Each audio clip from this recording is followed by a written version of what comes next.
Your month of madnesses declaims itself a stillborn sonnet, writhing in cliche like a gutter-born rat attempting quadrille.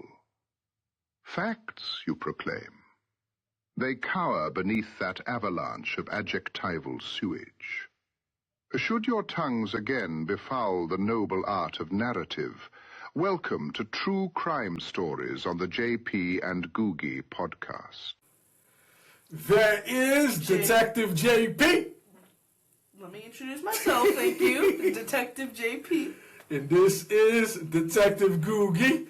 And this is the JP and Googie Podcast. Detective Agency Podcast.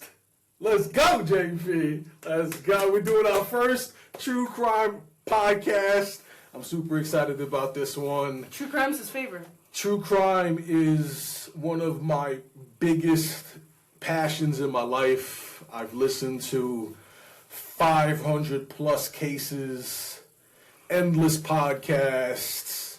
Ever since I was little, it's something that I'm super passionate about, so I thought it would be fun. So this is what really happened, right? JP's like, I want to be a detective when I grow up. I said, yo, I got you, Playboy. Yeah, you said that to me. You said, yo, I want to be a detective when I grow up. I said, JP, your father loves true crime. Probably when I was in like 4th grade, right? Right. So I said, you know what? We got to fully investigate a case, and we need to break it down.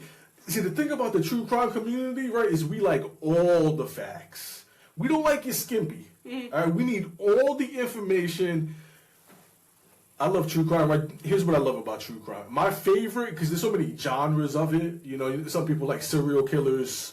Some people like, you know, the murdering and all that kind of stuff, right? Your father loves the genre that's called missing persons. Missing persons, to me, is my absolute favorite because why? Why do you think that's the case? Because the case is not solved.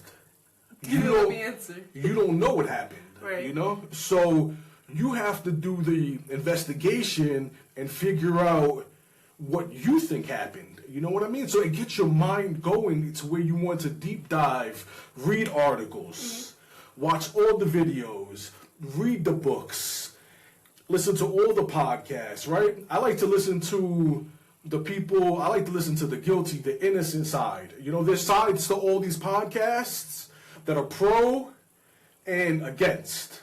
So with this case, I listened to everything. I was at work, I read endless articles about this case.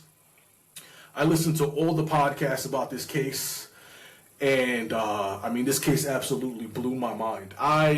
For me, it's like anything else. When you do something so much, it's hard to get excited about it, right. You know? So a lot of the times now, if I think I can come up with an answer to what I think happened, I won't listen to it anymore because I've listened to it so much. Yeah. But this case got me excited again. I came home, I spoke to your mother for easily, a week straight, just talking her ear off about everything that had to do with this case. And, I'm excited that we could do our first true crime podcast together. And, I want you to have fun with this. I want you to ask questions, right? I want you to come up with what you think happened. You know, I want you to just have fun with the case, right, JP? Right. So it's not a podcast unless what, JP? It's not a JP and Googie podcast unless what happens? Your father throws on the JP and Googie fitted. Let's go, baby. Let's go. I forgot. Yo, let's go. We throwing the fitted, right? But for this one, we got special stuff going on for this one, right, JP? See. Right? Today, you get to be a detective, JP. You get to ask the questions. You get to figure out the answers. And you get to participate in this one like you're a true detective, JP. And what does every true detective have, JP? Badges. Let's go. We got police badges, baby. We in there. JP, I got to give you the silver because you ain't quite the gold yet. You know what I mean? Your father's the gold. All right? Give me that. So, give me that. I'm going to hand you over the police badge. Right? You're going to throw this on, girl. Let's go. You a police officer. You're an officer of the law. Throw it on, JP. Oh, it's like a necklace. We detectives. What do you think this is? Well, I thought. Okay. This is what detectives wear. Really? We, officer of the law. Bow. We're detectives, right, JP? Ooh, cool. Woo! Let's go! Police officers. Okay. JP, and you don't even know about this prop. I didn't even tell you about this, but I got you this as well, right? What is that? I got you this because you need to tell me. The belt? You need to tell me if it's adding up, JP. Are the clues adding up, JP? Let's You go. try. What the I need hell? to see. It's got a flashlight on, JP. That's it, yo. We Why gotta is it so bright? listen. Is the facts adding up, JP? When you look at it, okay. So this is the case that we are doing, right? I'll intro it. The case is 7-year-old Kyron Horman went missing from Skyline Elementary School in Portland, Oregon on June 4th, 2010. Okay? Yes. So this is how I even caught wind of the case to begin with, right? So I'm on Facebook one day, and I'm scrolling, and I see his photo. It's actually the last photo ever taken of him. Wow. And the headline is, right, the headline was that an unidentified caller submitted a tip, right, to the FBI, trying to link Kyron to the Jeffery Epstein files. Epstein? Yeah. So I'm like, okay, interesting. I had never heard of the case, right? So I'm like, you know what? I want to see if this has anything to do with Epstein, right? Right. All my research that I went through has nothing to do with Epstein.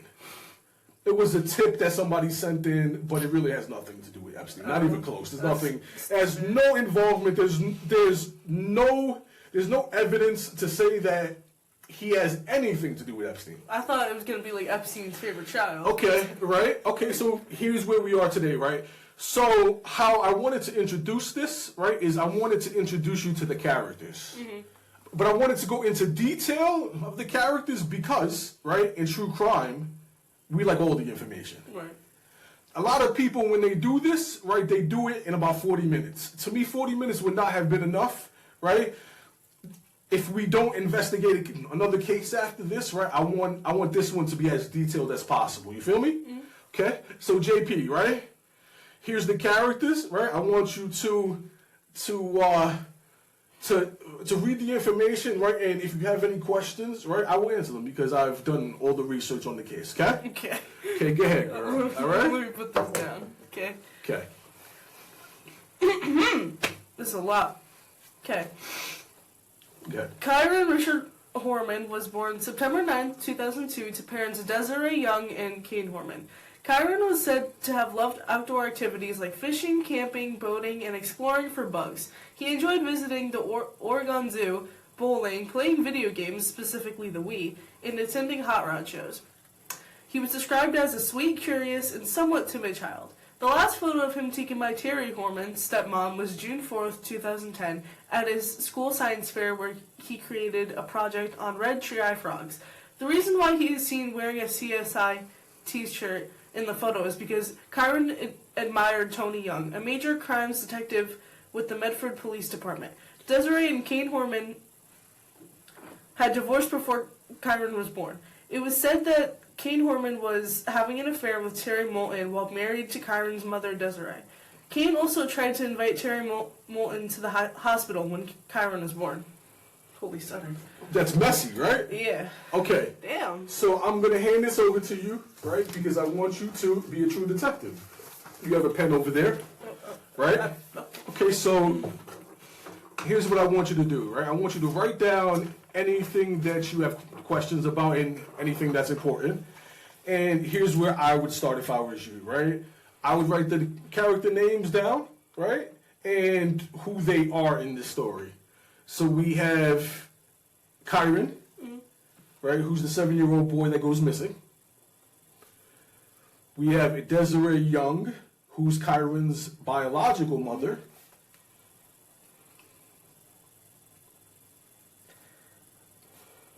We have Kane Horman, who's his biological father. Okay. We have Tony Young, who's Desiree's boyfriend, who happens to be a detective himself. And then we have Terri Moulton, also known as Terri Horman, because she later gets married to Kyron's father. That's his stepmother. So those are the main characters. Tony Young, he's not super important in this case. It's more of the three other people, you know, and other people come on later in the story that play an important role. But for now, those are the most important people. All right. Okay. Okay. What I also the more that I researched this case, right, the more that I learned. It was like something new. Right. Okay, so here's what I want you to know about the case. That the case has never been solved. All right? The case also never went to trial. So when you're researching this case and you're trying to piece together a timeline, the police have never submitted their timeline. The FBI has never submitted it. Right? So you have to piece it together. So the research, oh man, I was in heaven. I researched this case for hours, and I probably researched this for like, at the minimum, 10 hours at the minimum. Trying to piece together this timeline and stuff, get all of the information. I mean, I had a ball. The time flew by. Okay, so here's what I thought was super interesting, right? In the last photo of him taken, right, he's wearing a CSI shirt. Right. When he was 6 years old, right, a local museum hosted an exhibit in partnership with CSI. This is where Kyron falls in love with becoming a detective. He wanted to be a detective. He was inspired by Tony, and this was the day that he fell in love with being a detective. And anything related to CSI and crimes and stuff. So right? I have a question. What's up? Who's it? Is it his stepfather? What about his? Who's Tony? Tony's his mother's boyfriend. So yeah, his stepfather. If you want to say that. Was he the one that got Kyron inspired with? Yes, because Kyron loved him. So not only did his stepfather or his mother's boyfriend inspire him, right? He was also inspired by the CSI exhibit that was at his local museum. Mm-hmm. Okay, and so what they did was, in the museum, they allowed you to investigate cases, right? Go room to room. They had information in the room, right? And you had to solve cases. And he fell in love with it, right? So that's the day that he bought the famous CSI shirt that he's wearing in the last photo taken of him. Adorable kid. He always looks happy. He's always smiling. Right. I mean, from everything that I read, he was a super good kid. He never got in trouble. Yeah, all the photos you see of him, right? He's got a cheesy smile. He loved to play the Wii. Period. The day of the science fair, because the day that he goes missing is a science fair, right? He does the tree-eye frog, right? The red-eye tree frog. Yeah. And so he's nervous, but he's excited. And so his dad tells him, Kane tells him that after the day's over, right, I'll take you to go get ice cream and we'll play the Wii. Mm-hmm. And, Kane never gets to see him again after that. But, I mean, he was a good kid. He liked video games. He liked playing outside, He from everything that I saw, he never did anything wrong. He's just a good kid who got caught up in something, and, he was never seen again. So, okay, from there, right, we'll go into Terri Moulton, who is the main character in this entire case. Mm-hmm. All right, but nobody gave you a breakdown of Terry's life before she got into the situation that she was into. Yes. So what I wanted to do was I wanted to go into detail about who Terri Moulton was before she became Terri Horman. All right? So this is a full breakdown, girl. I know it's a lot of reading, right? But we can get through it. It's gonna be multiple parts, girl. We got a series. Let's go. We detectives. Okay. Okay, go ahead, girl. Who is Terri Moulton? She was born in Grass Valley, California in mid-March 1970 and adopted by two elementary teachers, Carol and Larry Moulton. She excelled in sports, joining the basketball and track teams. Terri got married to Ron Tarver Jr. in November 1991. They ran a storage company and Chubby's restaurant with the money given to her by her adopted parents, which failed.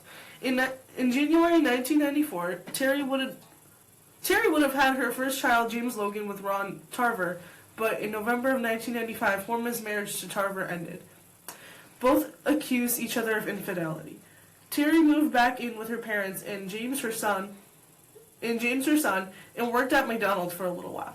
In 1996, Terri married Richard Ecker, who she had dated briefly before she married her first husband. Ecker had worked at Fred Mayer's store, which is a convenience store, and it was said Terri would confide in Ecker while she was married to Ron Tarver. March 29th, 1998, Terri was hit in her car by a drunken driver, causing her to have crippling migraines and a pinched nerve near her spine. Terri would then go to school, earning a bachelor's degree in elementary education at Northwest Christian University.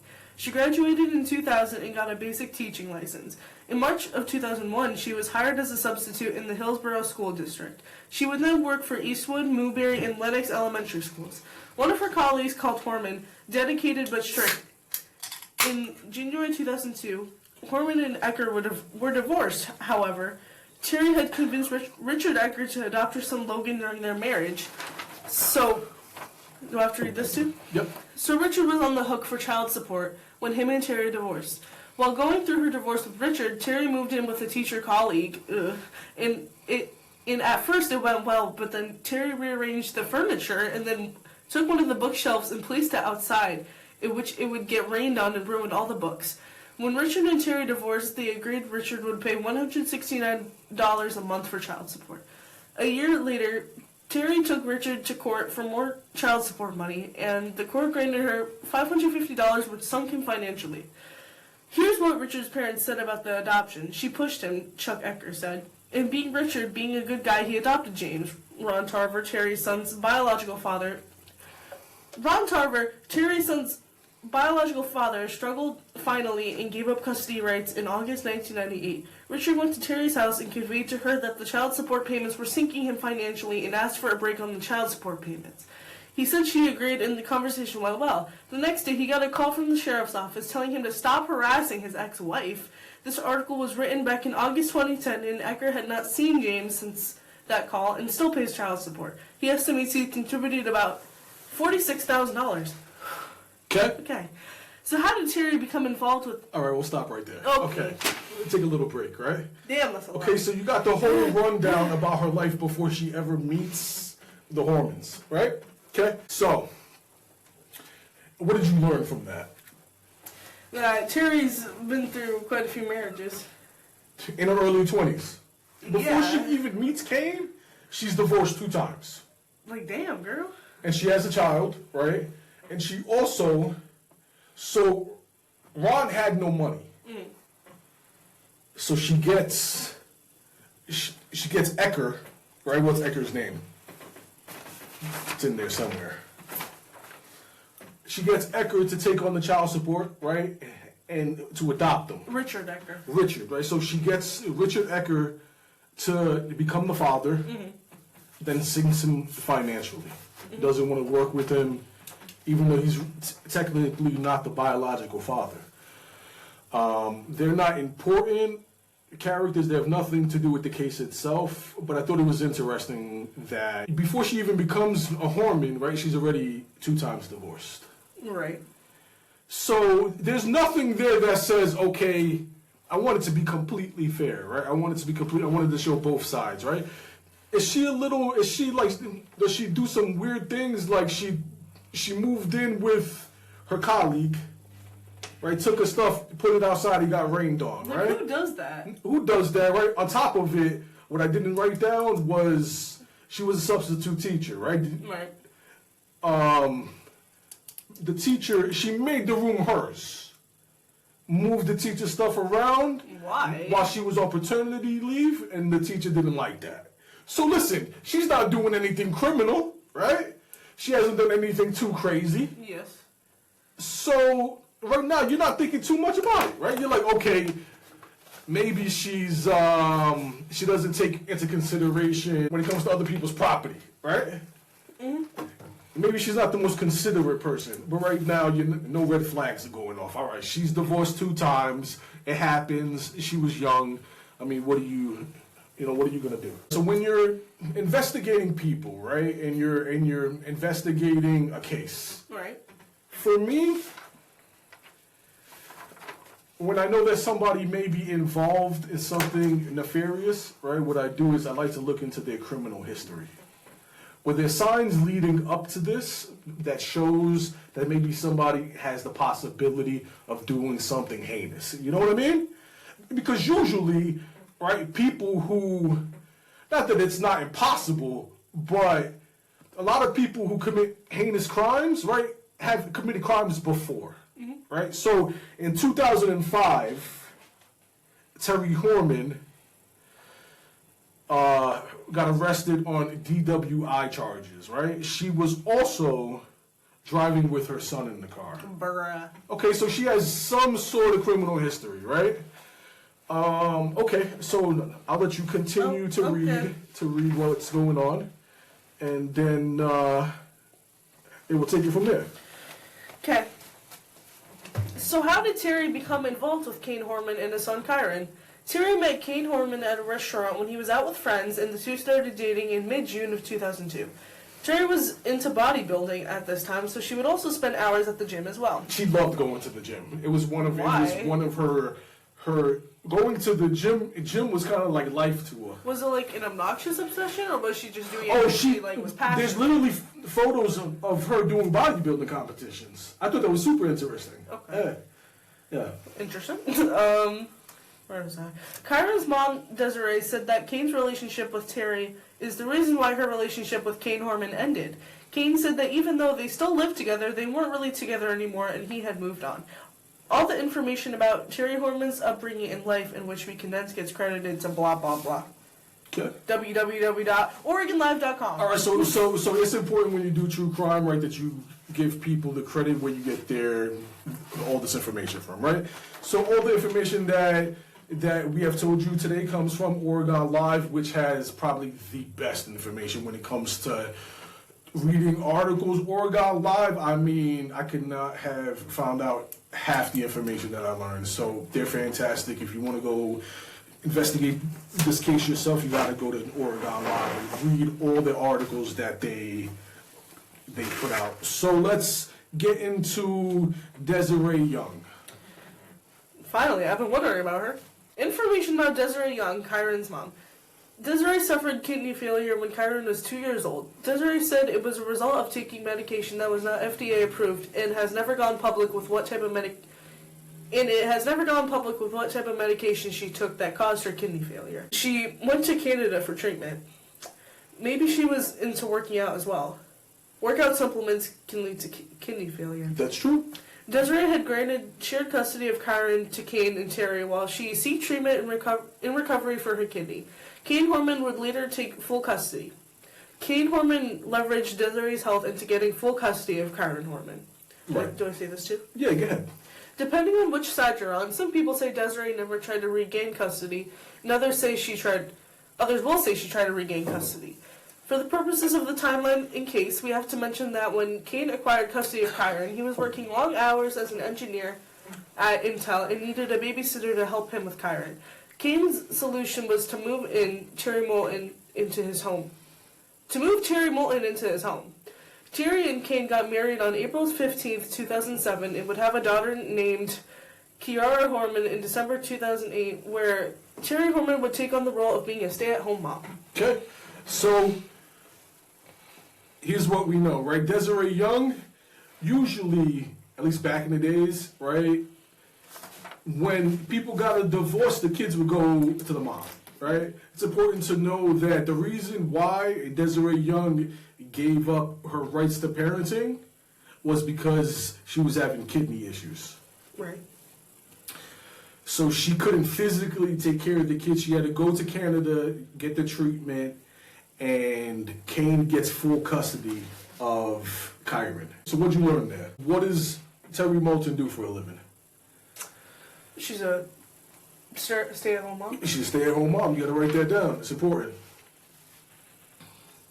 Terri Moulton is a stay-at-home mom. What does a stay-at-home mom do? They take care of the kids, right? They take care of the household. Now when they move in together, right? Mm-hmm.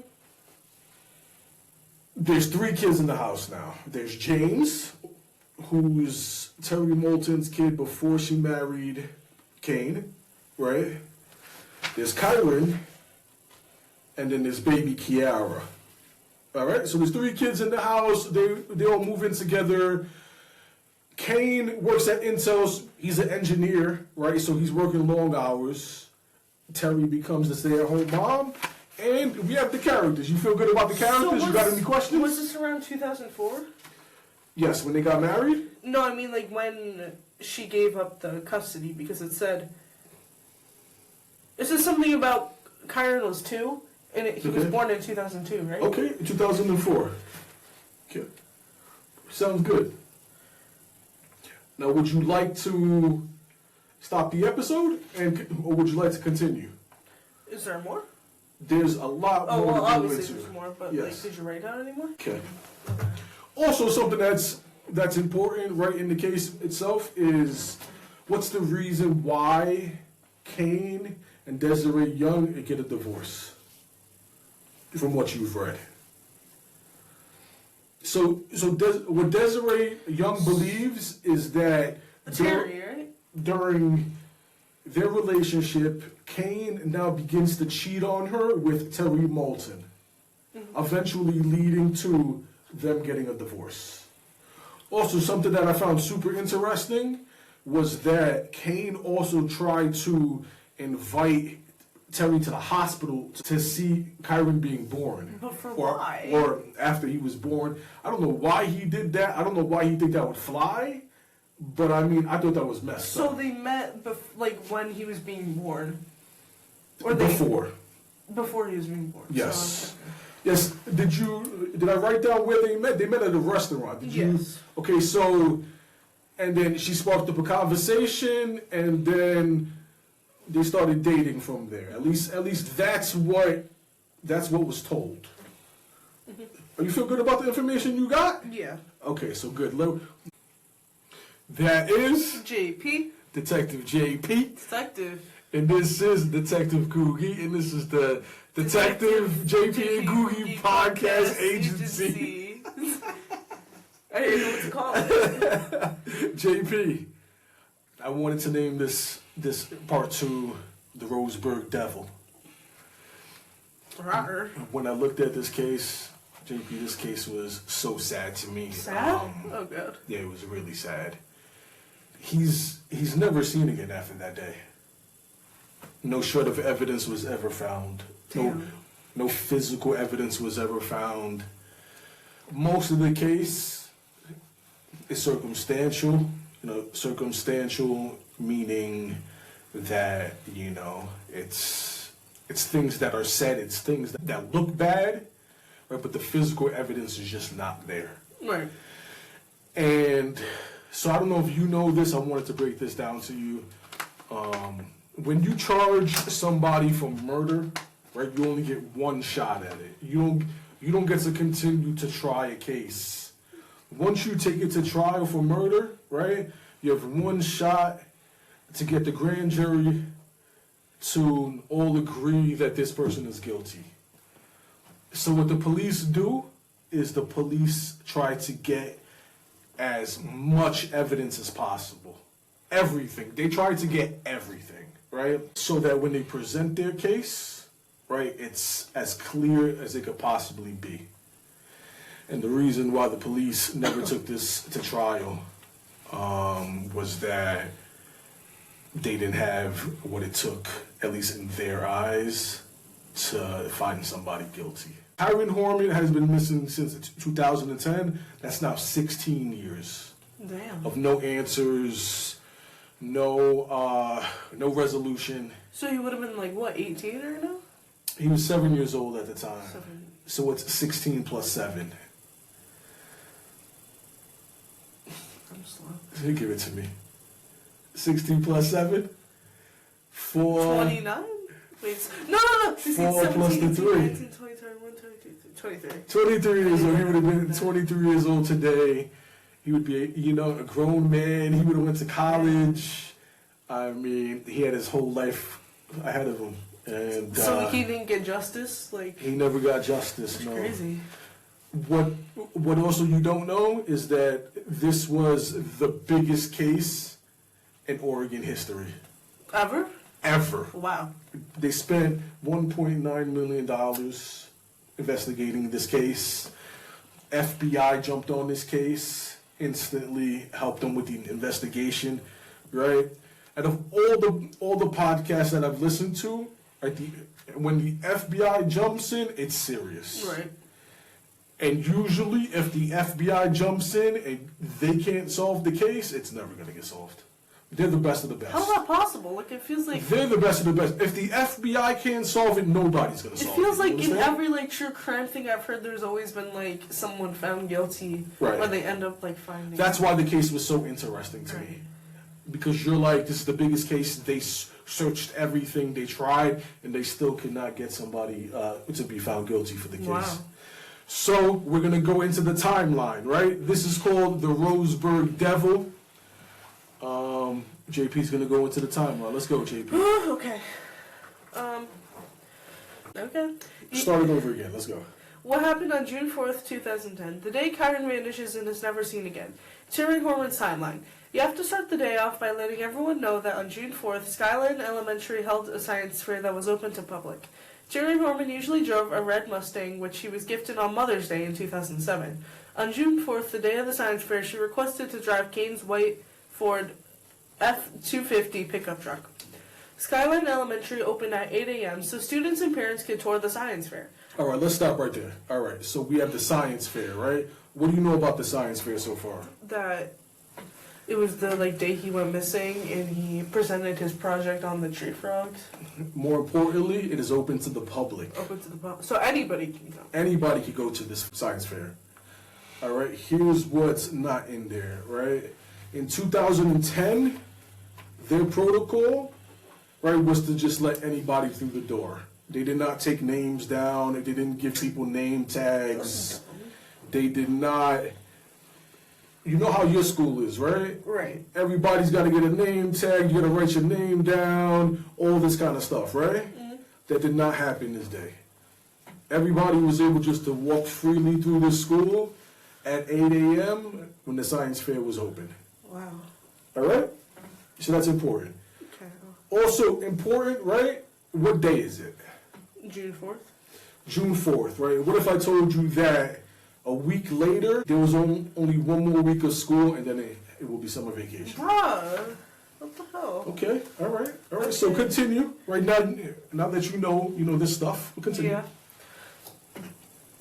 Terri, baby Kiara, and Kyron Horman arrived shortly after the school opened at about 8 a.m., went to his classroom, dropped off his coat and backpack, and he showed his stepmother his exhibit, the red-eyed tree frog, at 8:15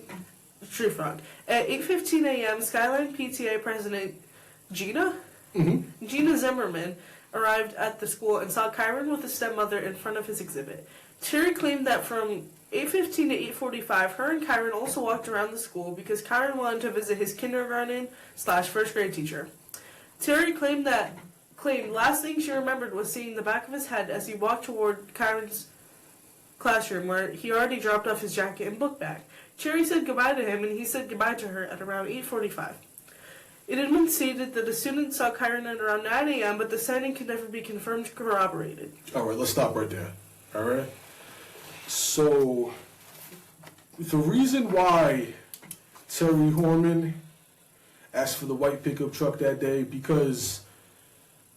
So they actually brought his red-eyed tree frog project the day before. So it was already there. All right. The reason why she requested to use the white pickup truck that day, right, from her words, is because she wanted to pick up the science project that day.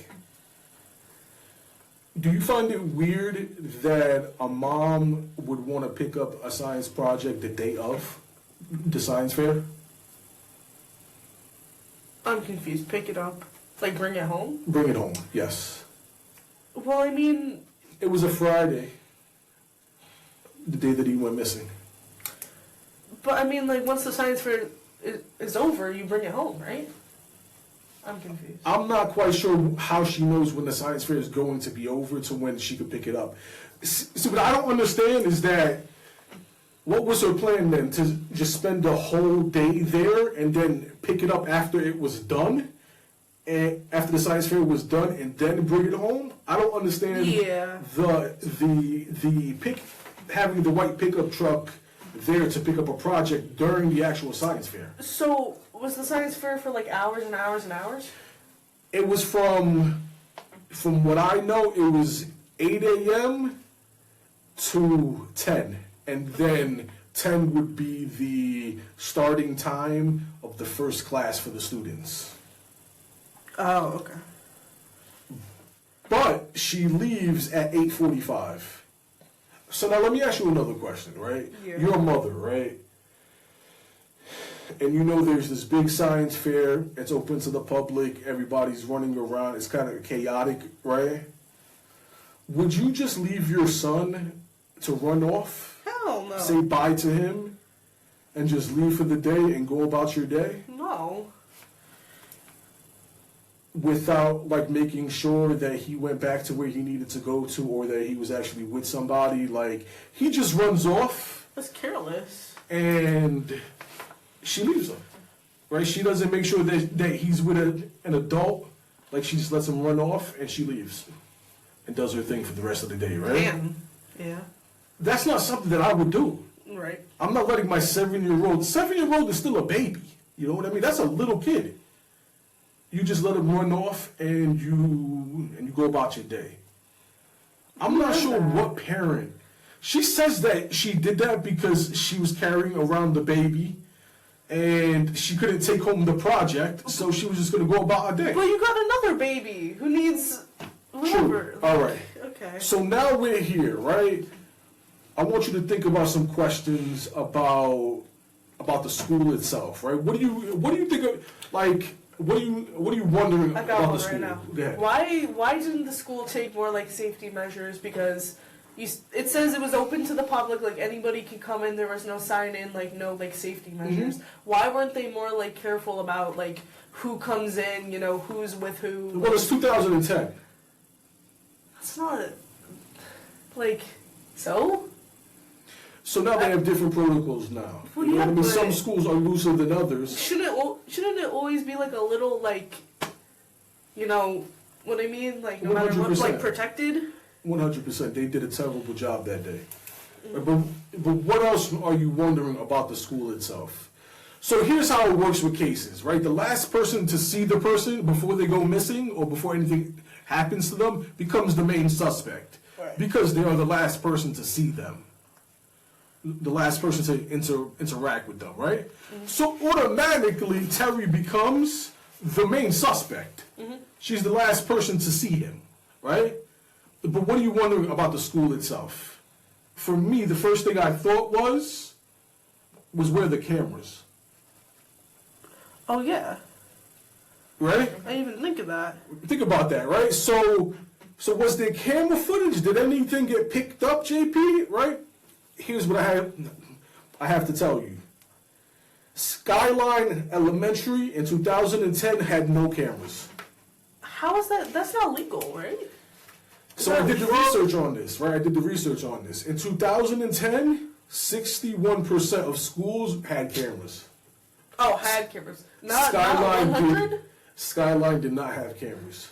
For why? So now the last scene, right? The last person to see Kyron is, you have to take her word for it now, was at 8:45 by Terri Horman. That's the last time he's ever seen. So the school failed him, basically. And If the school has cameras, right, this case gets solved. Put it like that. Just messed up. Because then you would possibly be able to see, right, who he was with when he got kidnapped. Right. Okay? So here's what I'm thinking, right? If you want to play like devil's advocate, right, and you're saying it's a snatch and grab, to me, if a random guy just comes off the streets and decides that he's going to kidnap a child that day, right, that's a busy day. Yeah. It's very unlikely that you could just snatch a child and not get seen doing it. You understand?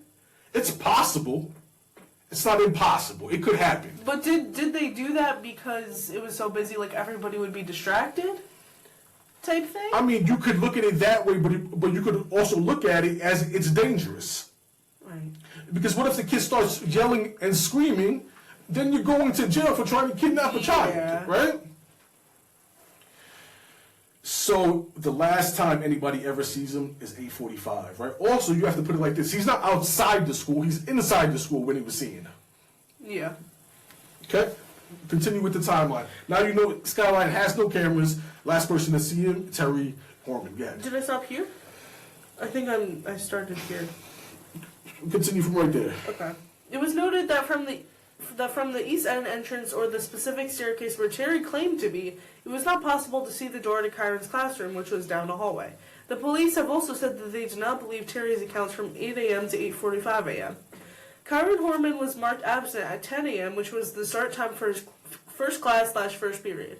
For the information given, Kyron was never seen again after 8:45 a.m., so you have to assume that Kyron went missing sometime between 8:45 a.m. to 10 a.m. I keep reading?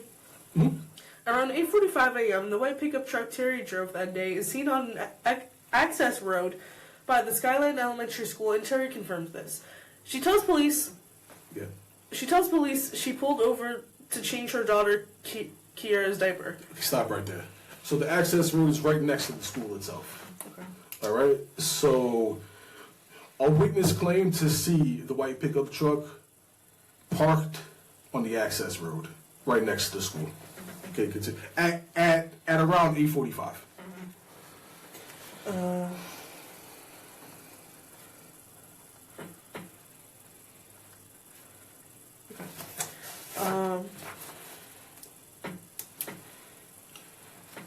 The diaper was never located. The access road that she stopped on leads to a dead end, and if you take a left, it leads the bridge entrance to Sauvie Island. I don't know if I said that right. Yeah. Sauvie Island, what is it?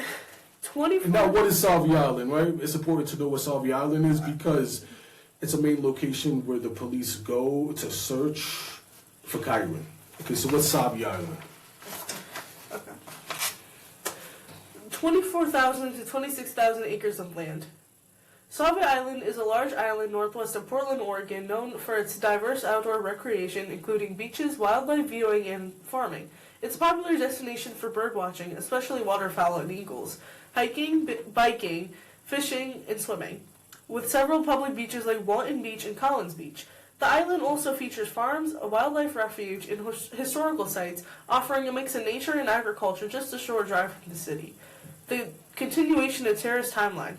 From 8:45 to 9:12, Terri claims she drives to the first Fred Meyer's convenience store to pick up Motrin for baby Kiara because Terri stated that Kiara was suffering from an ear infection. Stop right there. Okay, so Terri claims that she has a receipt for 9/12. I have never been able to find that receipt. That receipt's not posted online. What I did find was photographic images of the white Ford pickup truck parked outside of a Fred Meyer's. Mm-hmm. Here's the thing. Where she parks the vehicle is further from the other cars. So it's at a far distance. Have you ever seen the people that park at the end of the parking lot because they don't want somebody to scratch their pickup truck or something, right? This is what she decides to do that day. She decides to park it far away. So you get the image, but the image is from a distance. So you can't get an image of somebody being in the vehicle itself. You understand? Yeah. It's parked so far away from it, but you're able to see those images of her at a Fred Meyer's that day at 9:12. Okay, continue. 9:12. Okay.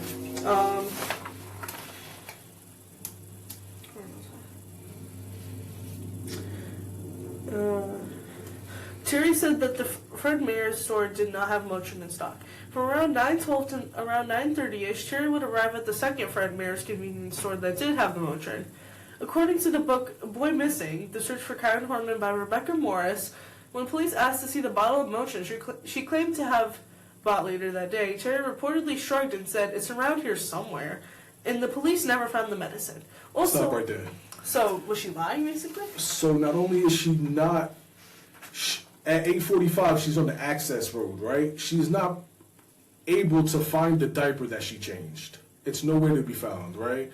On top of her not being able to find the diaper, she is also not able to produce the Motrin that she bought for baby Kiara for her earaches. How? So, does that give you any red flags? What are you thinking about that? Lots. It's like she's lying about the whole thing, right? Okay, continue.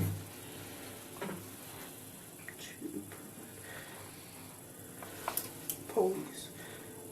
Okay. Let's see.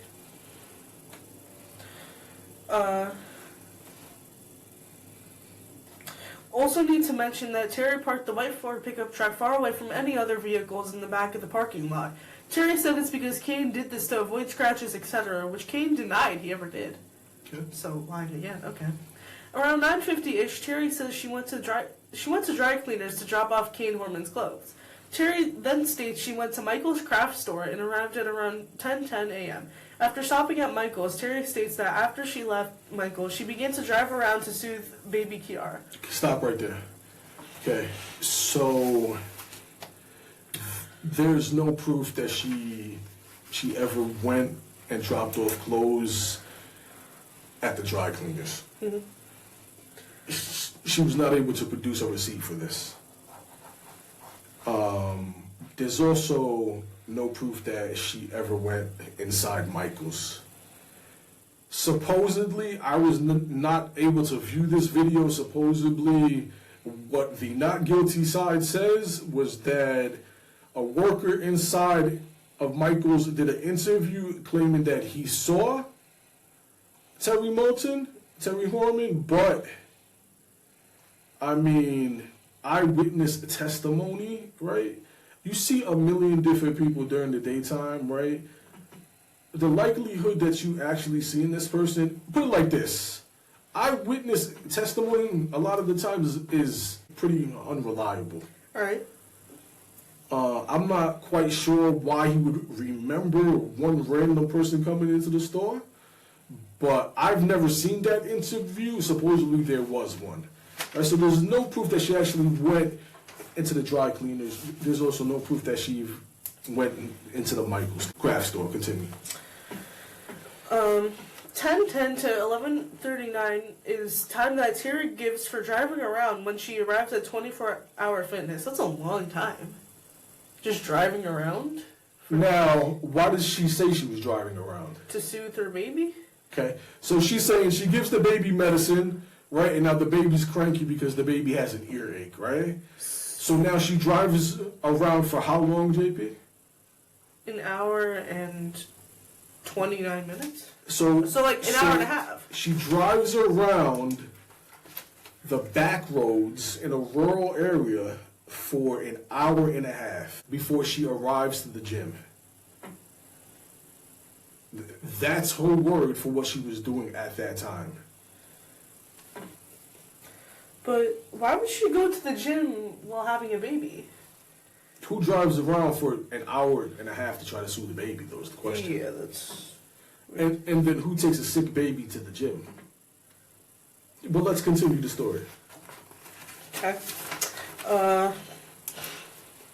Sometime between 10:39 and 11 a.m., it is confirmed that Terri Horman made a phone call. A call pinged off of a cell phone tower near around Sauvie Island. It is speculated that Terri called her best friend Dee Dee Spicer. Dee Dee's account of what happened on June 4th. Spicer told people that she was at a large nursery preparing for a garden tour on June 4th and never left the property. A direct contradiction to witnesses who have told police that she left work that morning and was unaccounted for. For more than an hour and a half. No one was able to corroborate Dee Dee's story. It was also stated that Terri and Dee Dee purchased burner phones because they knew police were listening to their conversations. So I gotta. Did they work together to? I think police think it's a big possibility. Here's what I found super interesting, JP, right? I'm doing all the research on this case. So Terri met Dee Dee at the gym. They're not lifelong friends, you understand? They met each other at the gym, they become friends, right? Not only does Dee Dee, right, go to bat for Terri, after Terri becomes the main suspect and Kyron Horman leaves the home, Alright. Dee Dee moves in to the home with Terri, right, so that she could protect her because of all the threats that she was getting during the case itself. So Dee Dee, I read an article that said that Dee Dee said that she slept on the first floor because she wanted to protect Terri from anything that was going on outside. This is the kind of friend, she just met her at the gym, right? Like, they're not that close, right? What the hell? Seems like they are. She was ready to go to bat for her like that. I thought it was super interesting. I was blown away by this whole case. All right, continue.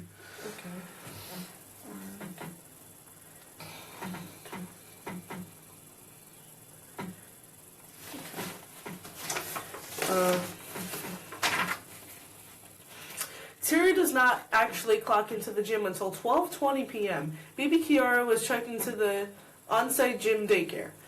Okay, why is there a daycare in the gym anyway? Terri doesn't actually work out, but chats and mingles with some people there and leaves at 12:40 p.m. There's a 19-minute drive from 24 Hour Fitness to Kane and Terri Horman's home. I'd like to stop there, too. So all she right. just went to the gym to chat. So what time does Terri say that she arrives at the gym compared to when she's actually clocked in at the gym?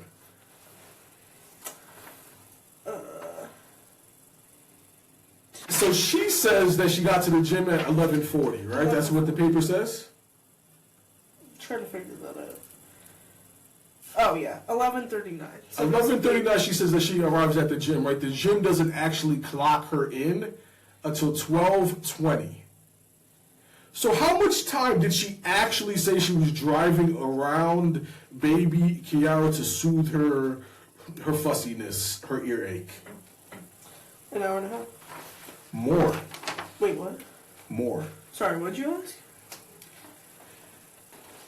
She actually drives around based off of the timeline from 10:10 to 12:20. 12:20. How long is that? 2 hours and 10 minutes? There's 2 hours and 10 minutes where nobody can account for where she is, JP. Yeah. You understand? Do you know what you could do for 2 hours? Kill somebody. 2 hours is a very long time to not be accounted for. She's not driving around for 2 hours to soothe a baby. You understand? That's not happening. This is what was said, that she didn't work out when she got to the gym at 12:20. What was said was that she was talking to the people who were there, and what the guilty people say was that she was having a conversation with somebody who worked there about a gash that was on her leg. She had a cut on her leg. And she says, Terri Horman says that she dropped a weight on her leg and it gashed her leg. Dropping a weight. Why does she have a gash on her leg? I have a theory. All right, so let's continue. These are things about this case that you need to know. All right? So she's unaccounted for over 2 hours. Then she's talking to somebody about a gash on her leg. from dropping a weight on her leg. But she didn't work out. She didn't work out. She was only there for 20 minutes.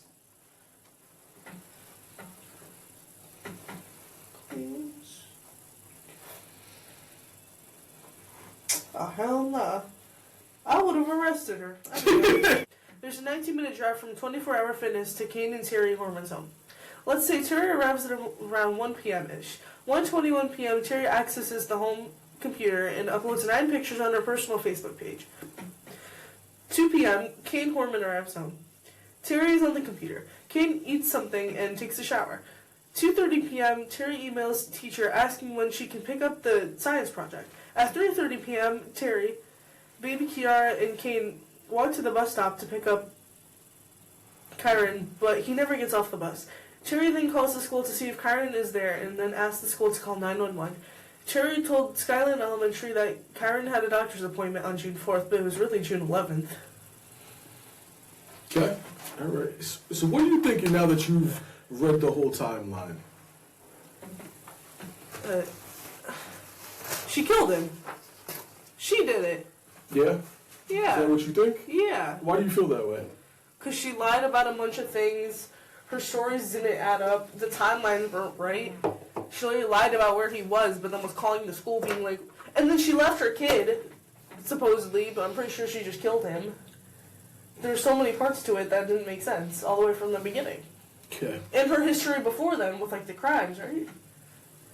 She had a DWI case. And the fact that she was just weird in general. Like, okay. So, I gotta tell you what I think about this case. her... Yeah. All right. Sorry. Let's just say she didn't do it, right? What are the other possibilities? Realistically. That it was the best friend? No, let's just say they weren't involved and she's actually not guilty. What could be the other scenarios of him going missing?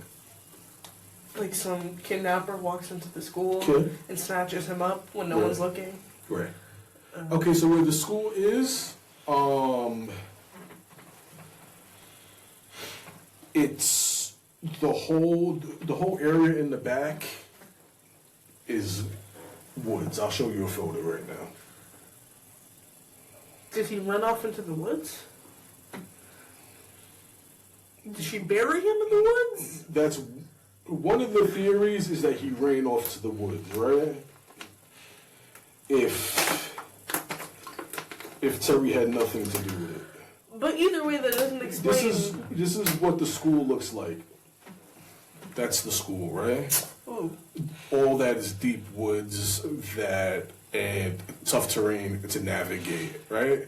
So let's just say he's super excited about this science fair. Right. There's no reason for him to run off, but let's just say that he did, right? Here's what you don't know about him, right? He's afraid of the dark and he has a bee allergy. So why the hell would he run off into the woods? Well, I'm not saying he did, but I'm saying, like, why would that be a possibility? Because it's not a possibility, honey. It's we're just being fair to be fair. Check this out. Here's another photo.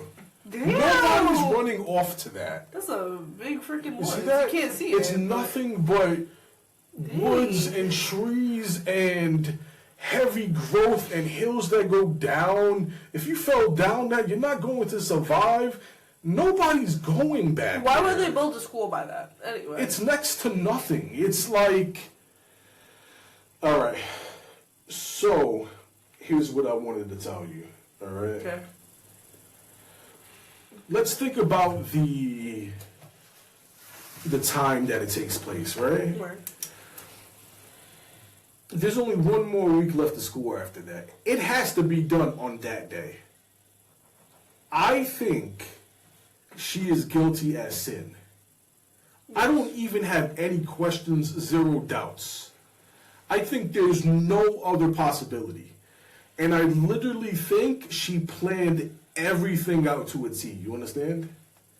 Everything that she does throughout this day is her trying to establish a timeline for herself until she can't.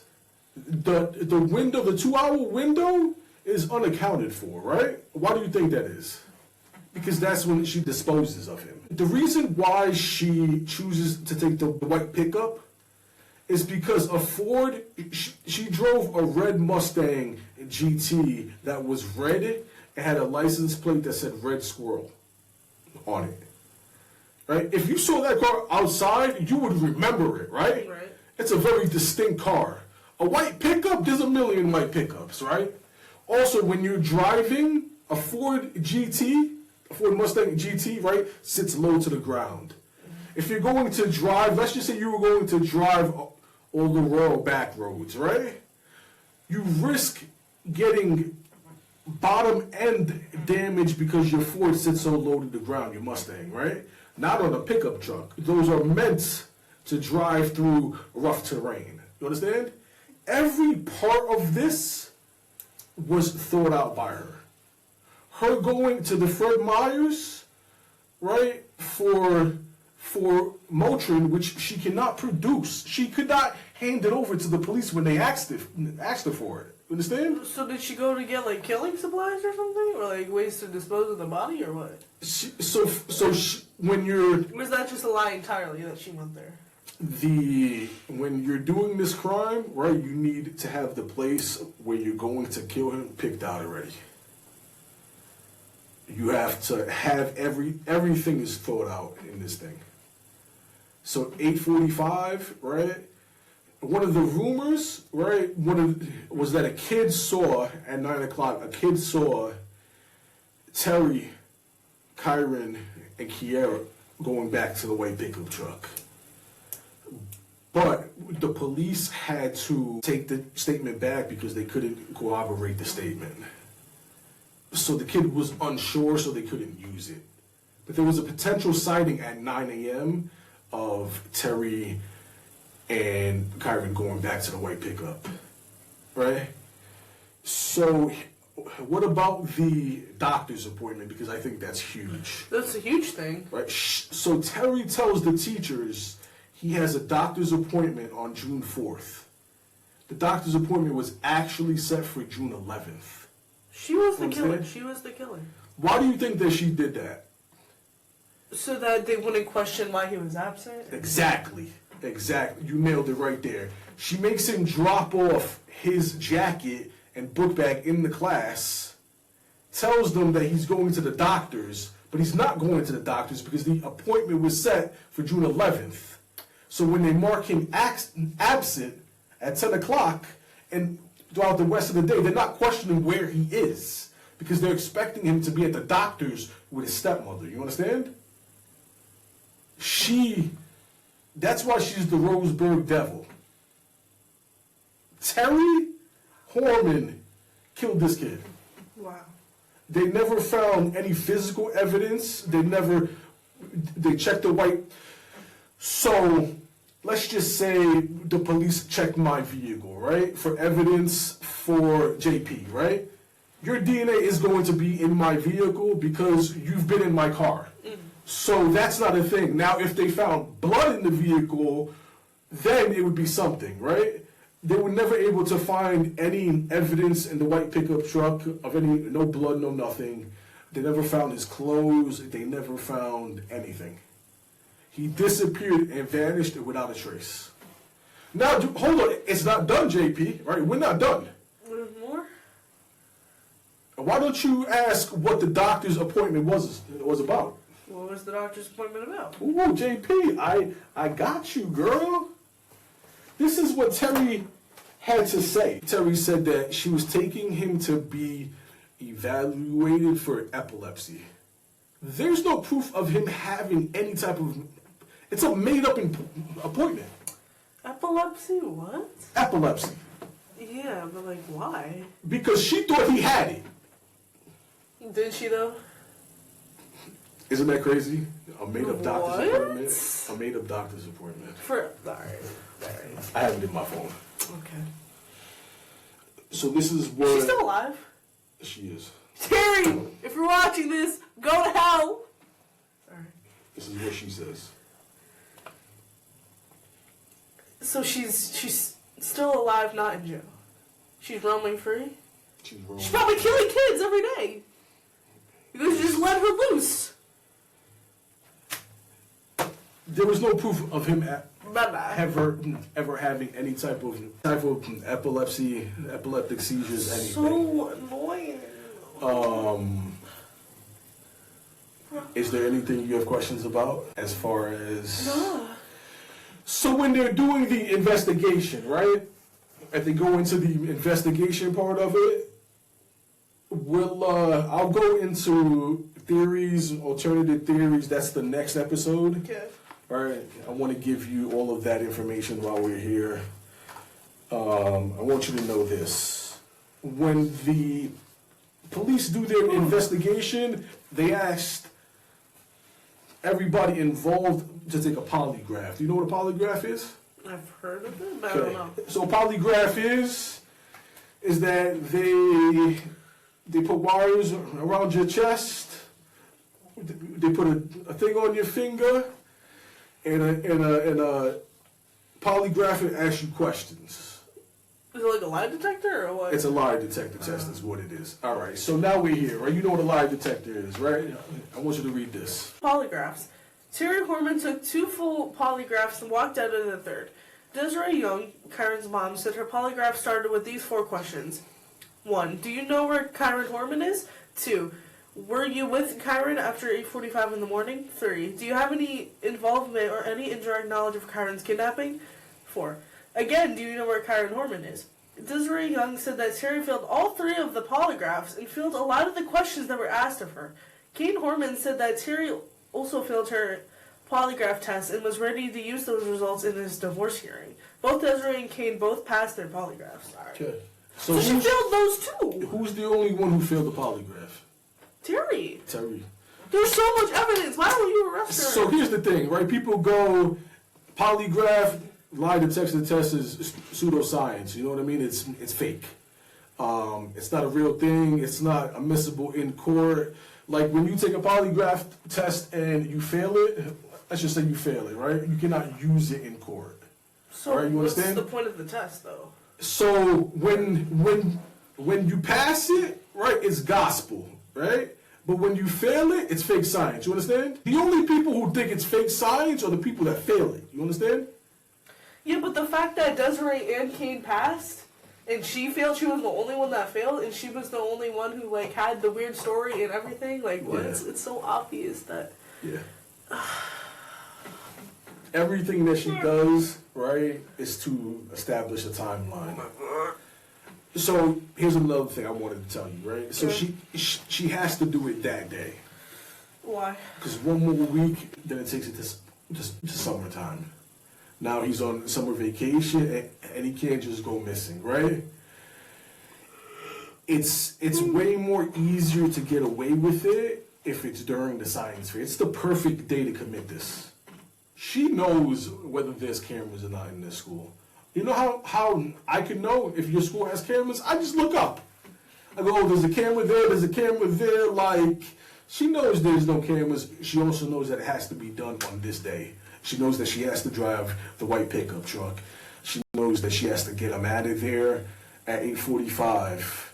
She tells the teachers he has a doctor's appointment, but he doesn't have a doctor's appointment. So now she has him in the vehicle. She tells him that he has a doctor's appointment, right? That's why he goes along with her. You know, she makes it seem as if she went to the Fred Meyers, right? But she doesn't actually go into the Fred Meyers because she can't produce the actual prescription or the Motrin. Right? I don't think she ever goes into the Michaels. I don't think she ever goes into the dry cleaners. I think she has all day to pull this off. She says that there's at least 2 hours that are unaccounted for. The police zone in on areas they thought it was. So where her cell phone pinged was by the bridge of Sauvie Island. So they searched that area, right? But as you can see, it's nothing but woods and water and 24,000 acres of land to hide a body. Understand? Yeah. As well as, I mean, what's there more to say, right, JP? Here's another thing. She goes home. What happens when she goes home? She messages the teacher to ask when she can pick up the science project because she's so concerned about it, right? She also uploads all the photos that she took that day of him and baby Kiara. So she's also doing that on her computer at around 2 o'clock, right? So she's establishing that she's home at that time to prove that, okay, I'm home at 2 o'clock. You can't say, you know what I mean, I'm not there. Right. She goes to the gym to prove that she's at the gym from 12:20 to 12:40, right? Now she knows she killed him, he's not going to be at the bus stop. So what she does is she calls the school, right? And she tells the school to call the police once they realize he wasn't at school, he's not on the school bus, right? I think she did that purposely as well. Because here's the thing, when you call the police, it becomes public record. That means that anytime you call the police, right, it gets recorded. They can play your recording and put it on the internet for it to be dissected, right? So you know what happens when they play a recording of somebody calling the police? People dissect it. Were they sad? Were they freaked out? Did they sound like they had were they too unconcerned? All these things start to get dissected. She tells them purposely so that it doesn't get dissected. Understand? The school, you call the police so that I don't have to place the phone call and have it be dissected by the public. She thought out every single aspect of this. So I think we should end it here. You have anything to say? You have anything that you want to say about the case? No, anything that you're wondering? I'm just in shock, and I feel so bad for this little boy. 7-year-old boy.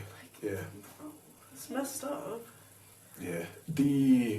So much more stuff. I want you to hear the theories, alternate theories. I want you to hear about what happens after he goes missing, as far as, you know, her criminal history after. I want you to hear about everything so that you get a clear image of it. We're going to stop the episode right here. We are calling this one Theories, Alternate Theories, and Other Incidences.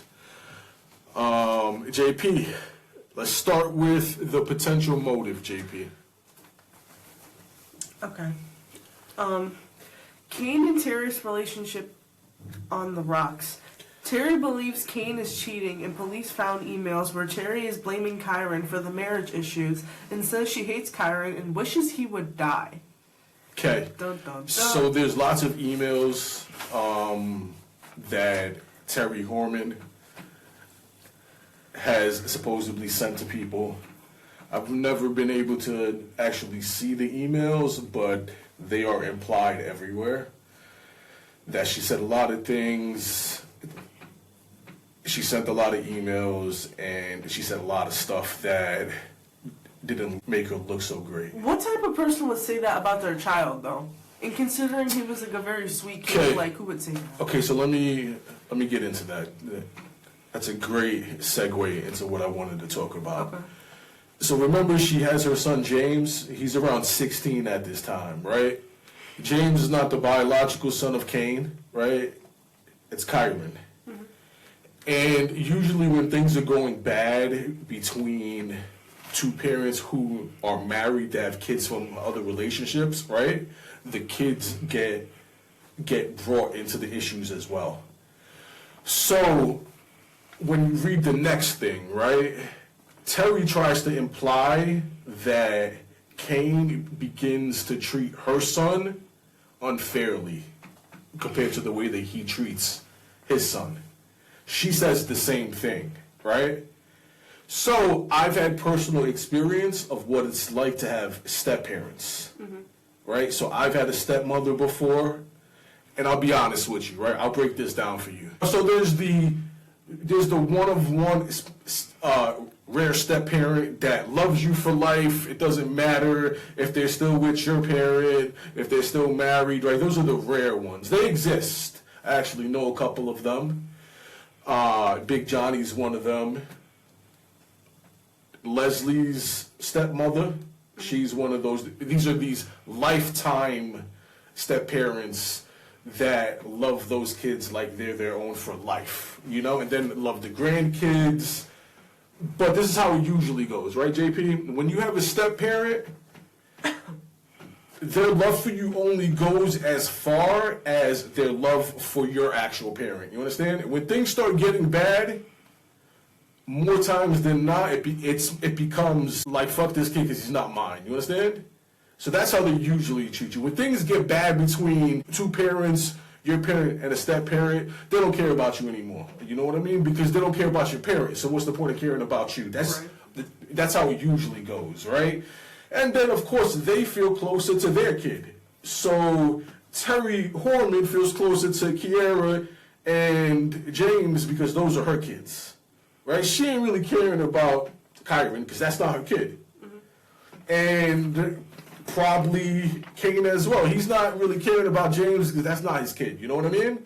So things get really messy when there's kids involved from other relationships. So this is what Terri tries to imply in the next thing that you're going to read, right? I want you to start right here. Multiple murder for hire plots. In 2010, the landscaper identified as Rodolfo Sanchez informed detectives that several months before Kyron's disappearance, Terri Horman offered him a large sum of money to kill her husband, Kyron Horman. Kane didn't even know they had a landscaper.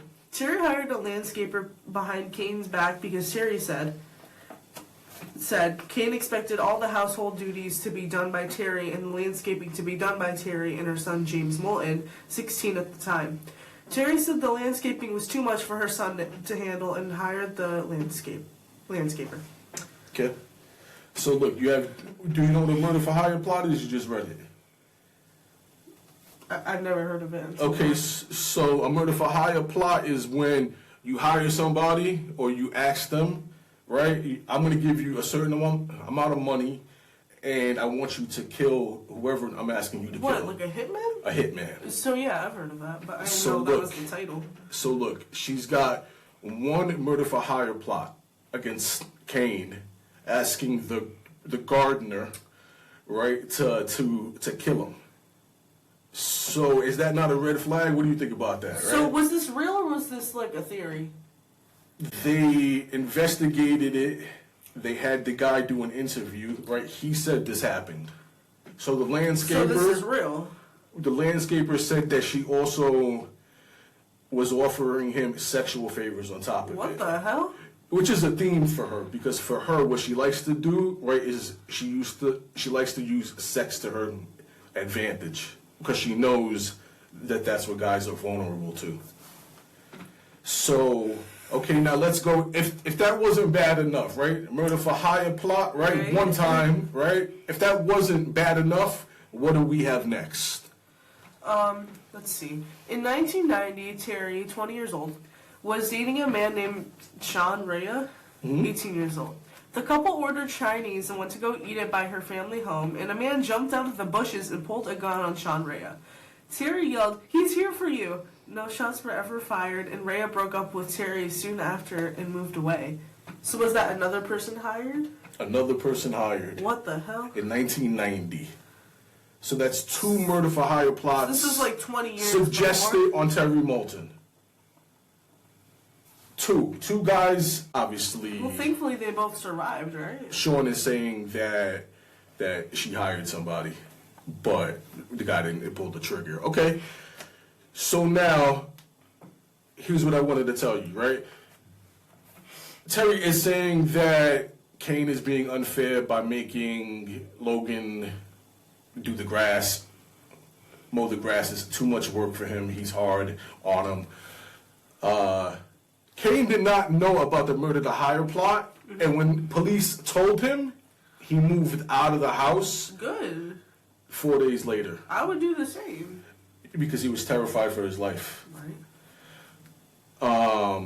What I didn't write down there, right, is that after Kyron goes missing, Terri herself begins to have an affair with a guy named Michael Cook, who went to school with Kyron Horman. What? They went to high school together. Bruh. And on June 30th, Terri Horman begins to sext him, send nude images and sexual messages, and has an affair with the guy on the same month that Kyron goes missing. But blames Kane for the infidelity and the reason why they're breaking up. I haven't seen. I never saw anything that said Kane was cheating with somebody else. I never saw it. I read everything. So she's a psychopath. She's a psychopath narcissist. Yes. What do we have next? What about Dee Dee Spicer? They need a little more information They on Dee didn't Dee talk Spicer. about her much. I want to know more. Okay. Okay, go ahead. Did Dee Dee Spicer help Terri Horman with the murder of Kyron Horman? We spoke about Dee Dee during the timeline, but here's some more information. I keep reading. Mm-hmm. On October 2012 deposition, Mm-hmm. Spicer pleaded the fifth to 143 times in the case where Desiree Young was suing Terri Horman in a civil lawsuit. On June 4th, 2010, Spicer was doing gardening work for a homeowner in the northwest section of Portland and abruptly left about 11:30 a.m. when the homeowner and another person working at the home were ready to sit down for lunch. The homeowner tried calling Spicer on her cell phone but got no answer, and Spicer returned to the house about an hour to 90 minutes later, detectives were told. Which matches up with the timeline where it's Terri Horman is driving around and soothing the baby, right? Soothing the baby. So what I didn't write down here, but I should have wrote it down, was that the lavender farm that she worked on was right next to Sauvie Island, the same location that Terri Horman was when she was driving around on the back roads. Okay, so now let's get into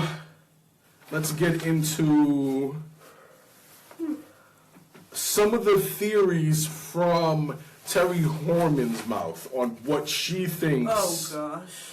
She thinks could have happened in this case. I might crash out. We'll go with this. We'll start with 6. 6, honestly, 6 was one of the rare times that I laughed in the case. You laughed? I laughed. Now you're gonna see why. So JP. this one, why is there laughing emojis? That's how I wrote it. Yeah, Okay. Who does she blame, JP? Who is... Okay, I'll just ask this question in a second. Okay. Terri Horman mentions that janitor Bill was acting suspicious. 2 laughing emojis. This one hit close to him. Janitor Bill was cleared by the police. Also, janitor Joe, principal's brother, who was hired 2 months after Kyron went missing. Any janitor can get it. I'm confused. Who are these 2 people? Janitor All right. Bill, So janitor Joe. the day where she's Like the janitors of the school? yes, on June 4th, right? She goes, yo, The way he Janitor wrote this is Bill. crazy. He was looking crazy in this school. Like he was looking like today was the day that he was gonna kidnap a kid. She blamed the janitor. Why does the janitor get blamed always? What did the janitor do? Nothing. They cleared them the same day. All right. So she starts with the janitor, right? Okay. Now she also goes on Dr. Phil. What? She's on Dr. Phil? I'm gonna show. I'll show you that so that you can watch her and how she speaks and her mannerisms. Right. This is what Terri said when she was on Dr. Phil. Which one? At the top. From Terry's own mouth on Dr. Phil's 7-Eleven man. A man pulled into the parking lot at 7-Eleven on Highway 30 and was acting strange, pacing back and forth. Asked the workers where the nearest school was and was driving a white vehicle. Do I keep reading? Not yet. Okay. Okay, so she says some random crazy guy tweaking But what do you mean at 7-Eleven? pulls into the 7-Eleven parking lot, walks back and forth like a tweaker, then just randomly asks a worker where the nearest school is, and he's driving a white pickup truck or a white vehicle. So, That never happened. That's Didn't weird. Didn't she go to the Fred Mayer's, whatever? What does 7-Eleven have to do with it? No, this is what she said on Dr. Phil as a potential theory. Yeah, but how does she know if she was never at the 7-Eleven? That's what she heard. She just heard it. She heard it from who? I have no idea who she heard this from. But she's just saying that was a possibility. Some random guy at 7-Eleven. Right. Okay, all right. Now let's go with one of her other theories. Another one of Terry's theories was he was seen with a man chaperone and 2 girls after I left. What does that mean? How does she know who he was seen with if she left and didn't see him after he was walking to the class? And 2 girls? Like what? Who are the 2 girls and the male chaperone? Nobody knows, JP. Let's continue with some more of her theories. Go with 7. Okay. Kyron was in room 109 where the electric exhibit was, and a man asked a teacher if Kyron could help him with something. Kyron and the man walked out the door that led to path near the soccer field where you could go to either the parking lot or access road. I don't know. This cannot be corroborated. What man? So the teacher didn't know the random man, and the teacher just let him go with the random man to help him do what? Get something from his For vehicle. real, I That's mean, it what makes no was. sense, but also the school, wasn't really saying... I'm not saying that that's Okay. right or factual, but... So the first podcast that I ever listened to, right? I remember listening to this podcast, and it was the least detailed podcast. There's a lot of information, as you can see, right? We covered a lot of information, right? It's really hard to put this in order. I did my best with trying to make it as unconfusing as possible. So the first podcast that I listened to, I remember hearing what the lady said and thinking, man, there might have been slight tunnel vision, because when you are investigating a case, right, you don't want to just zone in on one suspect and not look at everything. You understand? And the more that I researched this case step by step, there was nobody else to look at. There was nobody else to investigate. You understand? Mm-hmm. There was no other suspects. It was clear as day that it was one person. They didn't have tunnel vision, right? They locked in on the number one suspect and just could not prove it. You understand? Here's a couple more things, right? I'm going to read it. Okay. So I want to give you Terri Horman's criminal history after the DWI. There's 2005. more? Yes. Right? This is things that she got arrested for. Taking a vehicle without the owner's consent. So grand theft auto. She stole somebody's car, right? She also took someone's gun. A gun? When? Without telling them that she was going to take the gun. When, though? After. Oh. After. The gun for what? To kill more people? After Kyron went missing. And then the worst, right? She got charged with domestic violence, right? Against a guy named Joseph Cristobal, who she was dating. Cristobal said he did not know who he was dating and what she was capable of, but she pulled a knife on him. Oh my God. And put the knife in his face. Those were the alternate theories. That was everything, right? If you want to go super deep into it, there's super deep conspiracy theories, right? I know a lot of people online who think that she's not guilty like to possibly blame Christian Horman. So they blame. I mean, this is super deep, rabbit hole stuff that really has nothing to do with anything, right? But they like to blame Kane's brother, Christian Horman, but right? It barely talks about him. Who, because he's not a part of the case. A couple weeks later, he gets arrested for sexual assault against a 15-year-old girl. And this is what Christian Horman says, right? He says, he revealed that there was a history of abuse in the Horman family household. He said that his grandfather had abused them. This has nothing to do with the case, right? right? But is it weird that the brother gets arrested for sexual assault 3 weeks later, whatever it was? It's weird. Does it have anything to do with the case? It doesn't. He's never mentioned anywhere besides the rabbit hole alternate suspect. You know what I mean? Rabbit hole. So there we are with that, JP. Let's talk about. Let's wrap this up. We'll wrap it up with some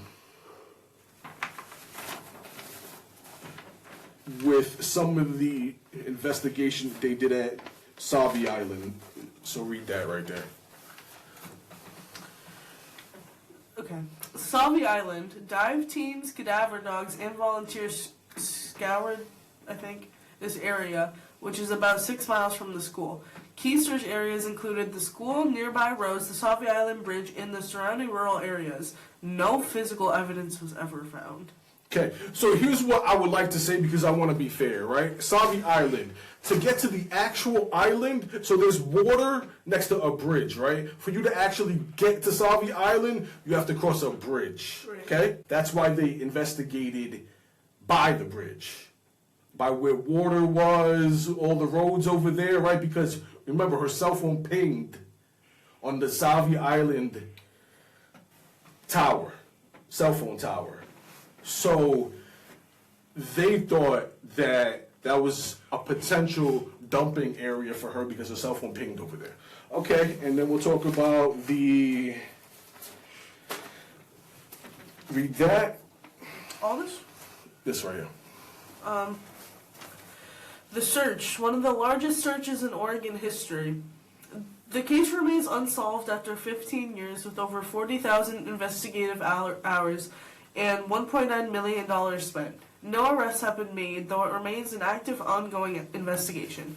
Key aspects of the investigation include the search. Following his disappearance on June 4th, 2010, massive search efforts focused on Skyline Elementary and nearby forests. Investigative scope. Authorities have processed over 4,000 tips, with the FBI reviewing digital evidence and the Behavioral Analysis Unit examining the case. That's it. They investigated everything, JP. They didn't leave no stone unturned. They tried their hardest. As you can see, they spent almost $2 million on this case, the biggest case in Oregon history. And that's where we stand today. Is there anything else I want to tell you about the case? I think we covered it all. So, do you have any questions? They didn't put no Amber Alert out or anything? Like, that's just one thing I just thought of. Like, they did. They did? See, but here's the thing, right? By the time anybody knows that Kyron is missing, right, a whole school day goes by. Yeah. So at 8:45 to 3:30 when he's supposed to be picked up, that's a lot of hours. Right. They always say that the faster you can get on the case, the better. Mm-hmm. You know, the 8-hour school day, that's a lot of time to cover up a murder. I mean, that's all day. Plus, check this out, right? I didn't write it down, of course, because I can't write everything down. Mm-hmm. They ran into bad weather, so that killed the search that night. I'm sure it was raining, right? And you don't want to search in the rain, right? Because you can step on something, you can miss it. You know, it's raining, you can't see too well. It's dark because it's nighttime. Who can search in the dark? You understand? Because so much time had passed, right? Even if let's just say he did walk off, right? If he's in the woods, now he's dealing with the elements. He's dealing with the cold. He's dealing with the animals who are trying to get him. He's dealing with being outside with no jacket because he left it in the class. So he's cold, he's freezing. He doesn't know where he is. He could be hurt because he fell on something. Maybe he slipped, he hurt himself, he can't walk. He's scared, he doesn't know where he is, right? So the fact that they found out that he was missing so late really set them back on the first initial day or two for searching for him. You understand? The case is messed up, man. I was blown away by, like, it happened in 2010, right? I had just met your mother, right? I wasn't I wasn't focusing on cases, man. I had so much fun investigating it. The online was insane. There's a lot of people that actually defend her. For what? That say that they bully her, they blamed her, they had tunnel vision, and that she's not guilty. There's a whole part of the internet that thinks that she's not guilty, right? Are you stupid? And are you dumb? There's a whole internet, right? She runs a Facebook page, Desiree Young, still fighting for justice for her son. And she's still active on it. She has never stopped. She still speaks out. She's still trying to bring awareness to the case. Right. So, on the Dr. Phil episode, right, what you'll see is that you'll see she's a narcissist, but like, okay, so that's another thing, right? She's able to hire, we're talking Terri Horman, is able to hire a super expensive attorney. How do you think she did that being a stay-at-home mom? She has no money. How would she have all that money? She hires one of the most expensive attorneys to fight for her so that she's not guilty in this case, right? Here's what my theory is that her parents pay for it. Her adoptive parents. And when you have an adoptive child and you have a narcissist child, right, they get everything that they want, and when they get in trouble, right, those parents bail them out. Because those are the kind of parents, right, that give in every single time. Support her no matter what.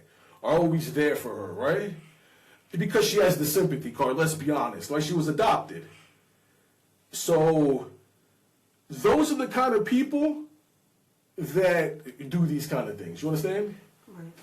When, like, she doesn't know no. You understand? She doesn't know what it's like to, like, not have. And anytime she's ever done anything wrong in her life, she's been bailed out of it. So she continued to get bailed out of it by hiring one of the most expensive lawyers they had in Oregon. On top of it, right? That's not it. I'm watching the Dr. Phil episode, and I'm watching her mannerisms, right? And Dr. Phil, you know, he cracks jokes or whatever. Why, if you committed a murder or were under investigation for it, you went through all this, why would you put yourself on TV? You would want to be as far as way possible out of the spotlight. But she's a narcissist, right? So she wants to be in the spotlight. She loves it. So he's cracking jokes and stuff, right? And she's stone cold. No emotions. She stone walls everything that he's saying, and she has no expression. And whenever he says something that she could defend, she defends it if she could defend it. The rest, she blocks it out. She's stone cold, JP. She's stone cold. You can see on her face no emotions when it comes to anything that has to do with Kyron. Like, she's not sad or like... Not sad, nothing. A couple days after he goes missing, right, she gets on Facebook and she says, I can't wait to go back to the gym again. A couple days after he goes missing. That is somebody who is obsessed with themselves, does not care about anything else. Who says that? Literally, But you want to know what? I got to be honest with you, JP. I was thinking about this, right? I was thinking about this. Do you know who I really blame? Who? Kyron Horman. Why? It's For getting because... with such a crazy person? Yes. I blame Kyron Horman because I was doing the research, right? How old was Kyron Horman when he got with Terri? And they started a family. He was your father's age. I'm going to be 38 years old. He's about 38, 39 years old, right? You're a grown man. There's nothing that can fool you at this age. You understand? You know the good, the bad, what to look for, what not to look for. Like, you understand people. You understand, like, you don't fall for bullshit at my age. You understand? Like... He chose to marry that woman. He chose to bring her into the household. He chose to have a baby with her, right? He chose to be a full-time parent when Desiree Young's kidney when she needed to go for medical treatment in Canada, right? He's the one who decided that he was going to take full custody of Kyron, right? He left him in the hands of a monster. Did he know her true colors? How are you going to fool a 40-year-old man? You don't fool somebody who's 40 years old. Like, he's an engineer at Intel. You understand? He's supposed to be really smart. Like, Really not. He just ignored all the signs, brought a psychopath into his home, and his kid paid the price. So, Messed up. if he's out there, right? Listen, this podcast, we do nothing but honesty. If you didn't see the last episode, right? We're honest here, right? Kane, I'm blaming you. You brought a psychopath into your home, and your son paid the consequences. I'm sorry for your loss, but why would you do that? Why would you do that? It's... Into Terri. Oh, you want to hear something crazy? What? She got married for the 4th time. Wait, so she had After her... How'd she get married again? She got married again. She's probably gonna kill the husband. Like in 19 or something. She's probably gonna kill the husband. That's crazy, right? Oh, this crazy psychopath got married 4 times. Her husband better watch out. I don't Put a knife under your pillow. I don't know, What man. the hell? Yeah, it's... Bruh. Case blew my mind. Did you have fun? Yes, but I'm just like, I Googled it earlier today, or not Googled, I searched it up on TikTok, because I wanted to see if there was any videos. Why were all of them about Epstein? Yeah, it has nothing to do with Yeah, Epstein. but why is everybody talking about Epstein? Because it's clickbait is what it is. People want to, get people to view their videos. It has nothing to do with Epstein.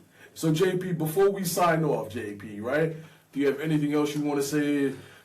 What was your favorite part about investigating this case with your father? Do you like true crime? Is it something that you would like to do in the future? It's cool. Like, Yeah.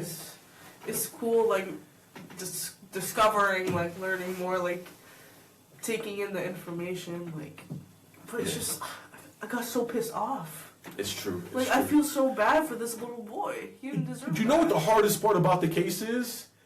Is it's very hard to pinpoint how you think she did it.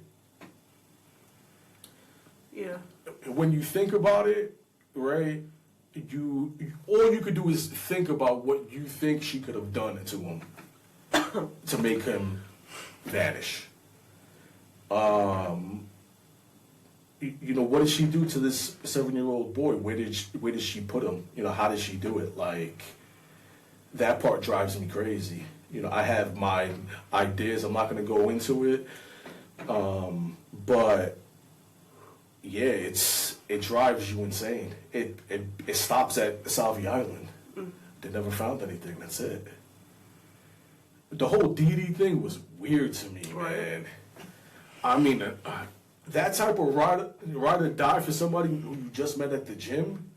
I usually don't buy into, because if you commit something like this, you're not going to tell anybody, risking that they're going to say something. You understand? If Dee did help, she could flip. Yeah.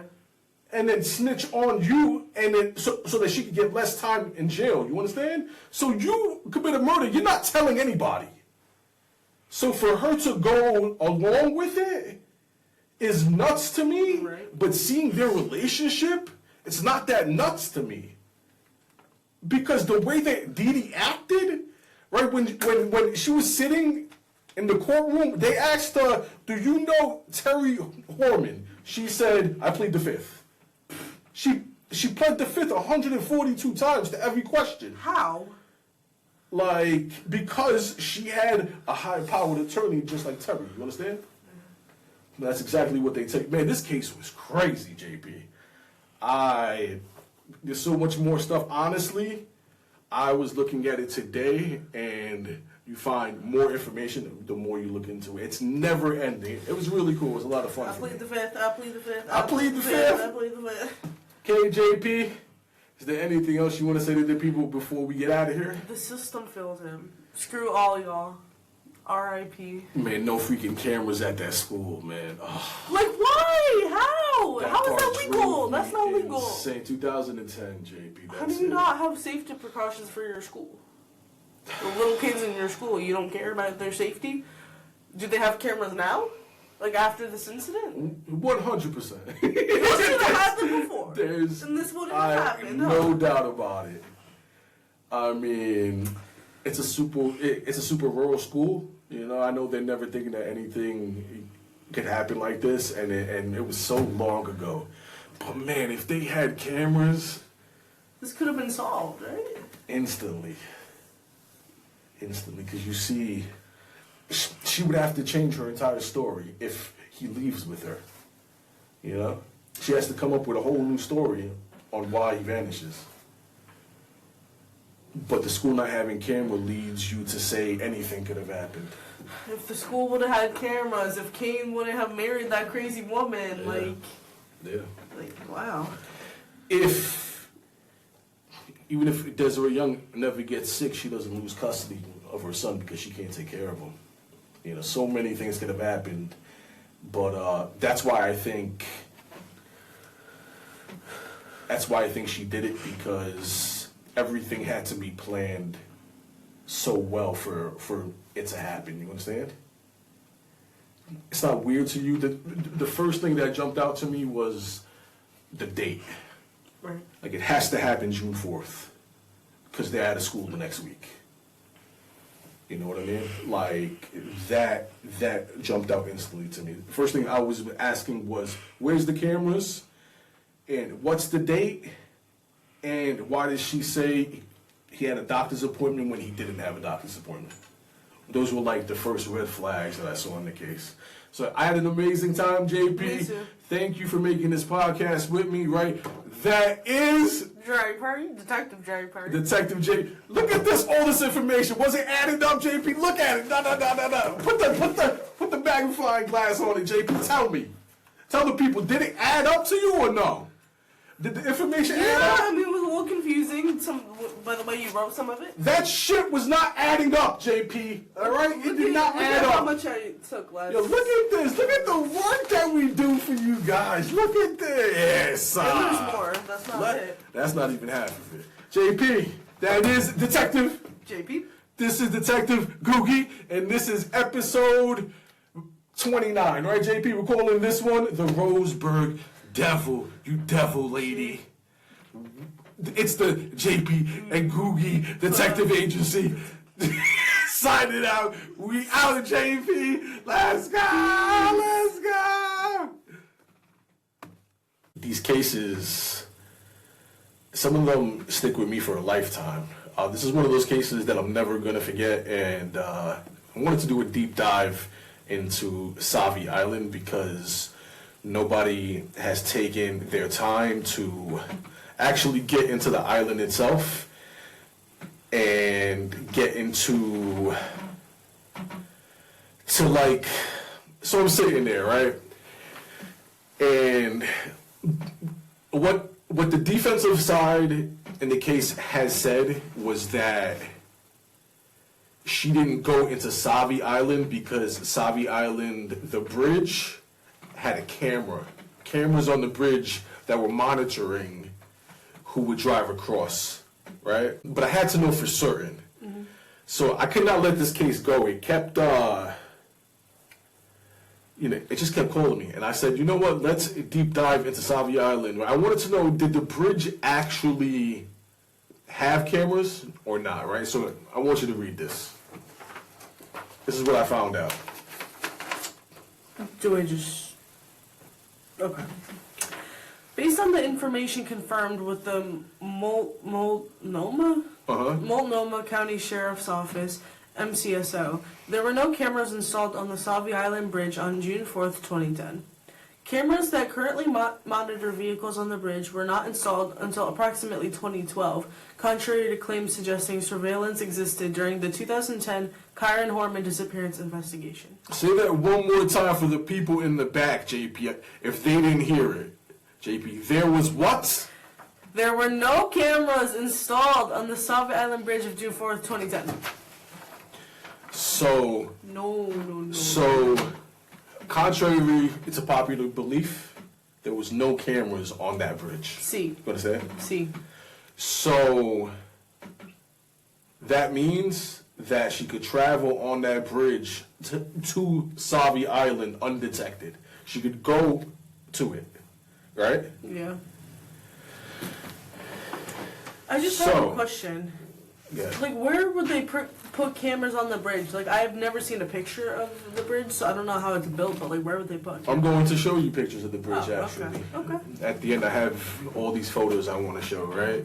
So my mind keeps going. It doesn't stop there. Now that I know that there's no cameras on the bridge anymore, and she could have drove the white Ford pickup truck undetected, now I need to get into time now.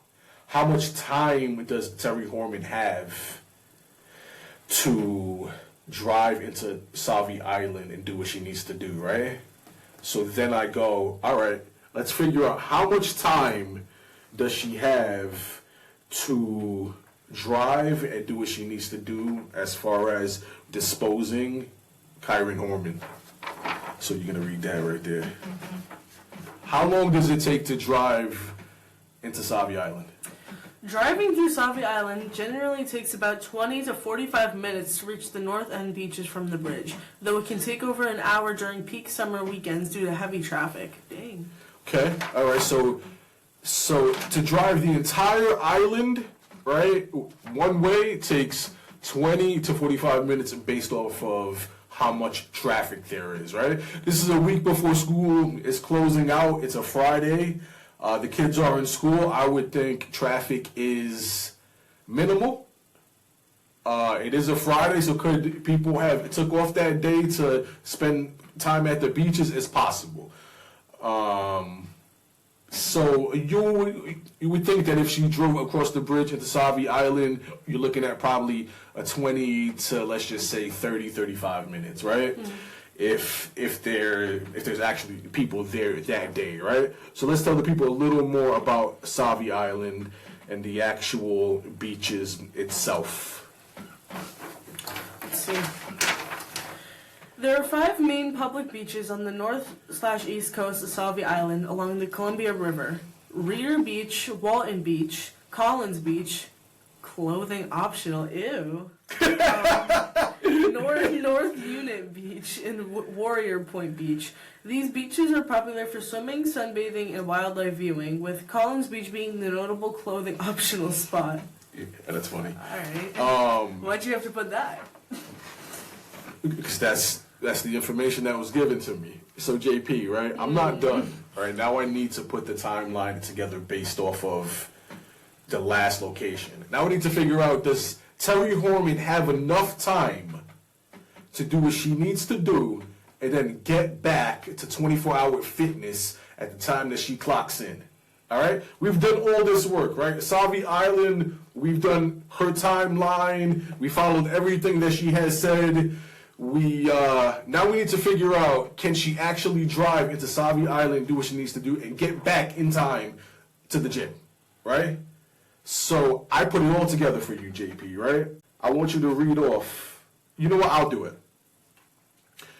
So Terri Horman, the last location that she says that she goes to before she does the drive to settle down her sick daughter with an ear infection, right, is Michael's Craft Store at 10:10 a.m., right? Mm-hmm.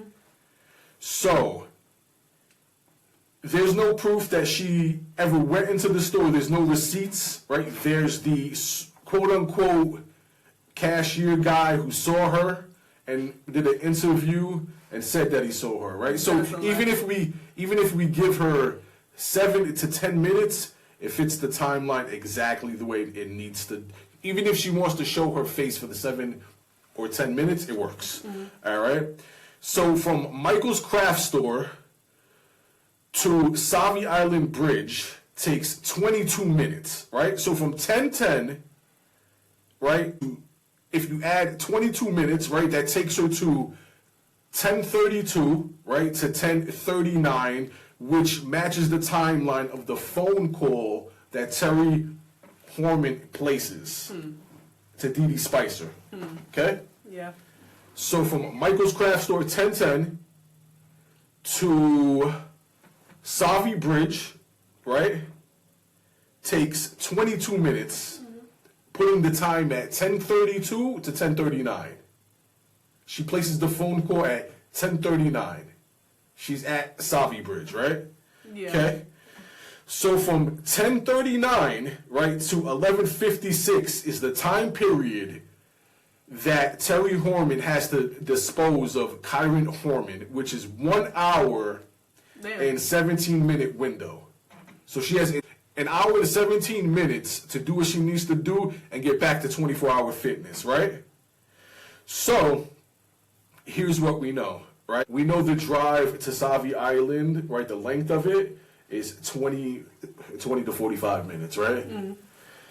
So if you do the math itself, right, let's just say it's 30 minutes. It took her 30 minutes to drive in, and it takes her 30 minutes to drive out, right? That's an hour. Right. She had an hour and 17 minutes to do what she needed to do. Yeah. If she went, so what they actually did was when they checked the surrounding areas, right, they went to what was called Multnomah Channel. So they thought that she disposed of the body near the surrounding swamps and ponds in the area. So I'm thinking to myself, what type of wildlife was in that area, right? Right. Was there like alligators or something that could chew up the body, right? There's no alligators, But that's where they went, right? She actually has time to dispose of the body in one of the beach waters. Throw them into the water, and let the water take them. Yeah. So it takes 33 minutes, right, to get to the least populated beach, called the North Unit Beach. Mm. And the reason why that beach is not crowded is because it's unkept and it's got rocky terrain. So if she started from the bridge and she wants to dispose of him by throwing him into the beach water, she goes to North Unit Beach. So she even has the time to get rid of him by going to a beach as well. Going to a beach is sketchy because there might be people there, right? And you're carrying a boy's body. So is it likely? I'm not sure. I'm not sure you would risk it, but it's a possibility. So from 11:56, right? She has to be done by 11:56. Mm-hmm. The drive back to 24-hour fitness is 24 minutes. So she drives back, clocks in at 12:20, right? And that's when she tells the people, she's talking to her friends, and then she mentions that she has a gash on the leg. Why does she have a gash on the leg? Probably because of the terrain. Of the terrain, as far as like trees, maybe she slashed her leg on a tree, on a branch, something sticking out, stuff like that. So by doing all this, right, it proves to you that she could have definitely done it, right, in the time period that she gave to the police. You understand? This is what she said. This is not what I'm saying. She said she drove the back roads at 10:10. Right? She says that she gets back to the gym at 11:39. Mm. But the gym doesn't have her clocking in until 12:20. Like, that doesn't make sense. What would she be doing? That doesn't make sense. I'm not buying it. That's the actual time period. So from 10:10 she's free until 12:20. She has all that time, right? That's what? Like 2 hours or something? Wait. 10 to what? 12:20. An hour and 10 minutes. Or 2 hours and 10 minutes. Exactly. She actually has 2 hours and 10 minutes, but you have to factor in the drive times. Right? So from Michaels to Sauvie Island, through Sauvie Island, then back to 24-hour fitness. And that's what I proved in this. Yeah, I sat there, and I actually did the math, and it blew me away. Because you know what actually blew me away? Is when I did the time from Michaels to the bridge. The 22 minutes, right, puts her literally right in the time to where she made the phone call, which pinged off of a nearby tower by Sauvie Island. So that's the ping that the cops zone in on. That was the word? What? Zone in on. What the hell is the word? Is that not the word? What's Zoom? the word? Who? Zoom? Zoom in?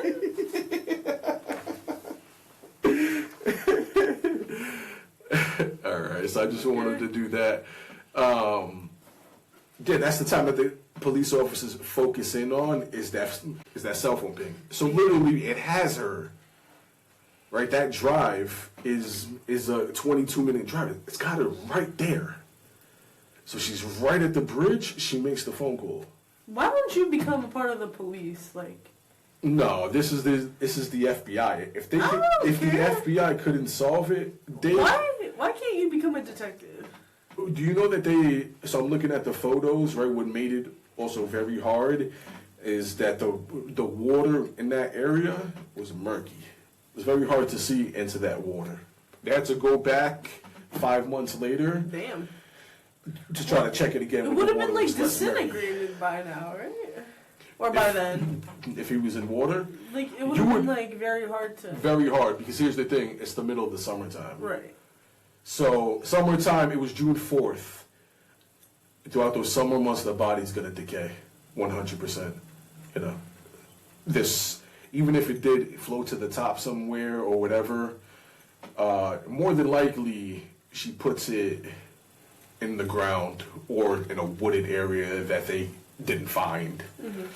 And with the heat, there would be nothing left of that body in 5 months, honestly. Yeah.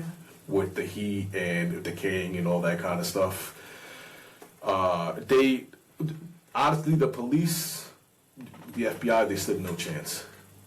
24,000 acres, and they can't even pinpoint an exact location because she tells them that she's driving back roads, and then so she could have disposed of him before she even got to the bridge. You understand? So they searched not only around the bridge but into Sauvie Island as well. So they got all of Sauvie Island to look at. They had to search Multnomah Channel on top of it. There was too much to search in the amount of time that they had. You couldn't get enough people to search all that. You couldn't get... I'm not even sure, honestly, when they were able to... I'm sure they searched the area before the bridge, before they actually went into Sauvie Island. So, yeah, it was too much to do. It was impossible to find him with the location and the geography of what the place is. Yeah, so if they couldn't do it, I definitely couldn't do it. But yeah, they did everything that they could. It was case really blew me away. Did you enjoy the case? I did. It was really interesting. It just pissed me off because how could you not arrest this woman? I didn't tell you this, right? But I'm gonna tell you this, right? They actually gave Dee Dee Spicer immunity. Do you know what that is? Maybe. Immunity in a case? Maybe. So the police offer people immunity for information. That means that I'm going to give you this, but now you can't hold me accountable for anything else in the case. Like once you're offered immunity, they can't arrest you anymore. So Dee Dee Spicer can never be prosecuted for this case. But why? Because I was looking into this as well, right? I was like, why would they give her immunity in this case? So what Dee Dee Spicer offered the police was she was giving up the burner phones. So for the burner phones and whatever the police thought they could possibly find on the burner phones, they gave her immunity in the case. Here's the thing. Did they not find anything? No, they didn't find anything. Because they couldn't take the case anyway, they never prosecuted it. So obviously they didn't find anything that was worth it.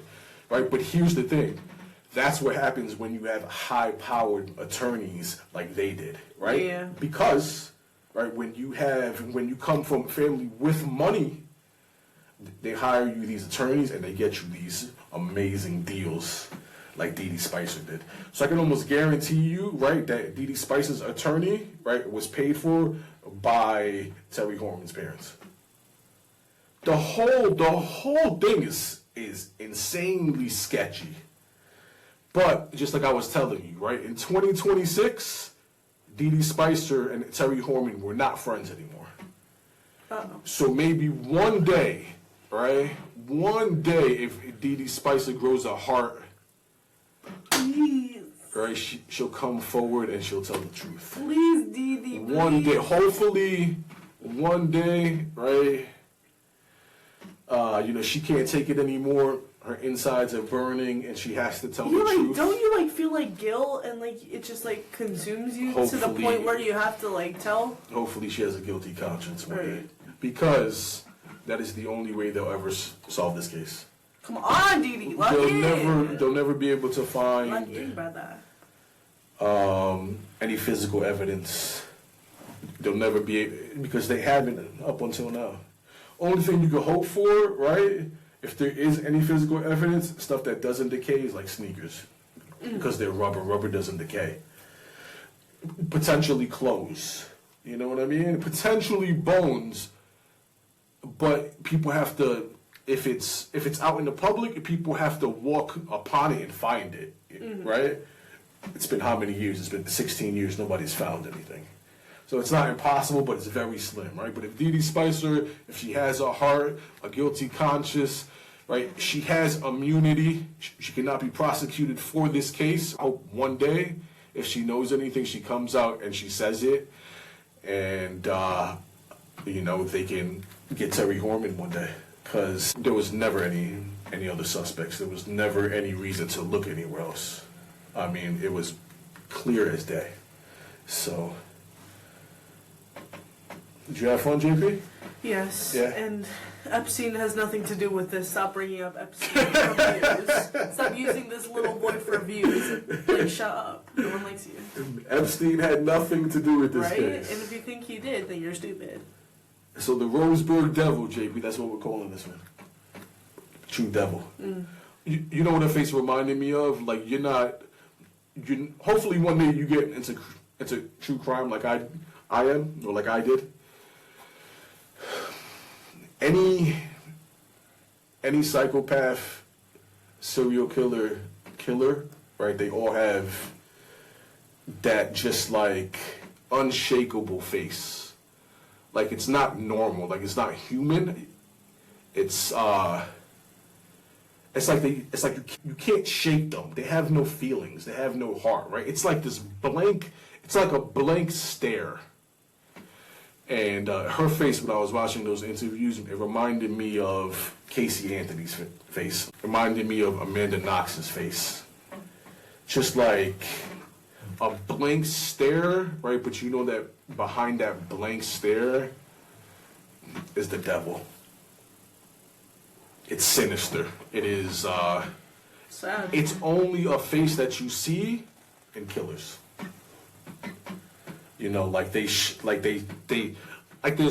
There's no emotions there that are not anger or just anything that's sinister, right? That's what the face looks like. Take a look at Casey Anthony's face, Amanda Knox's face, Terri Horman's face. They all look like the same woman, just straight devilish.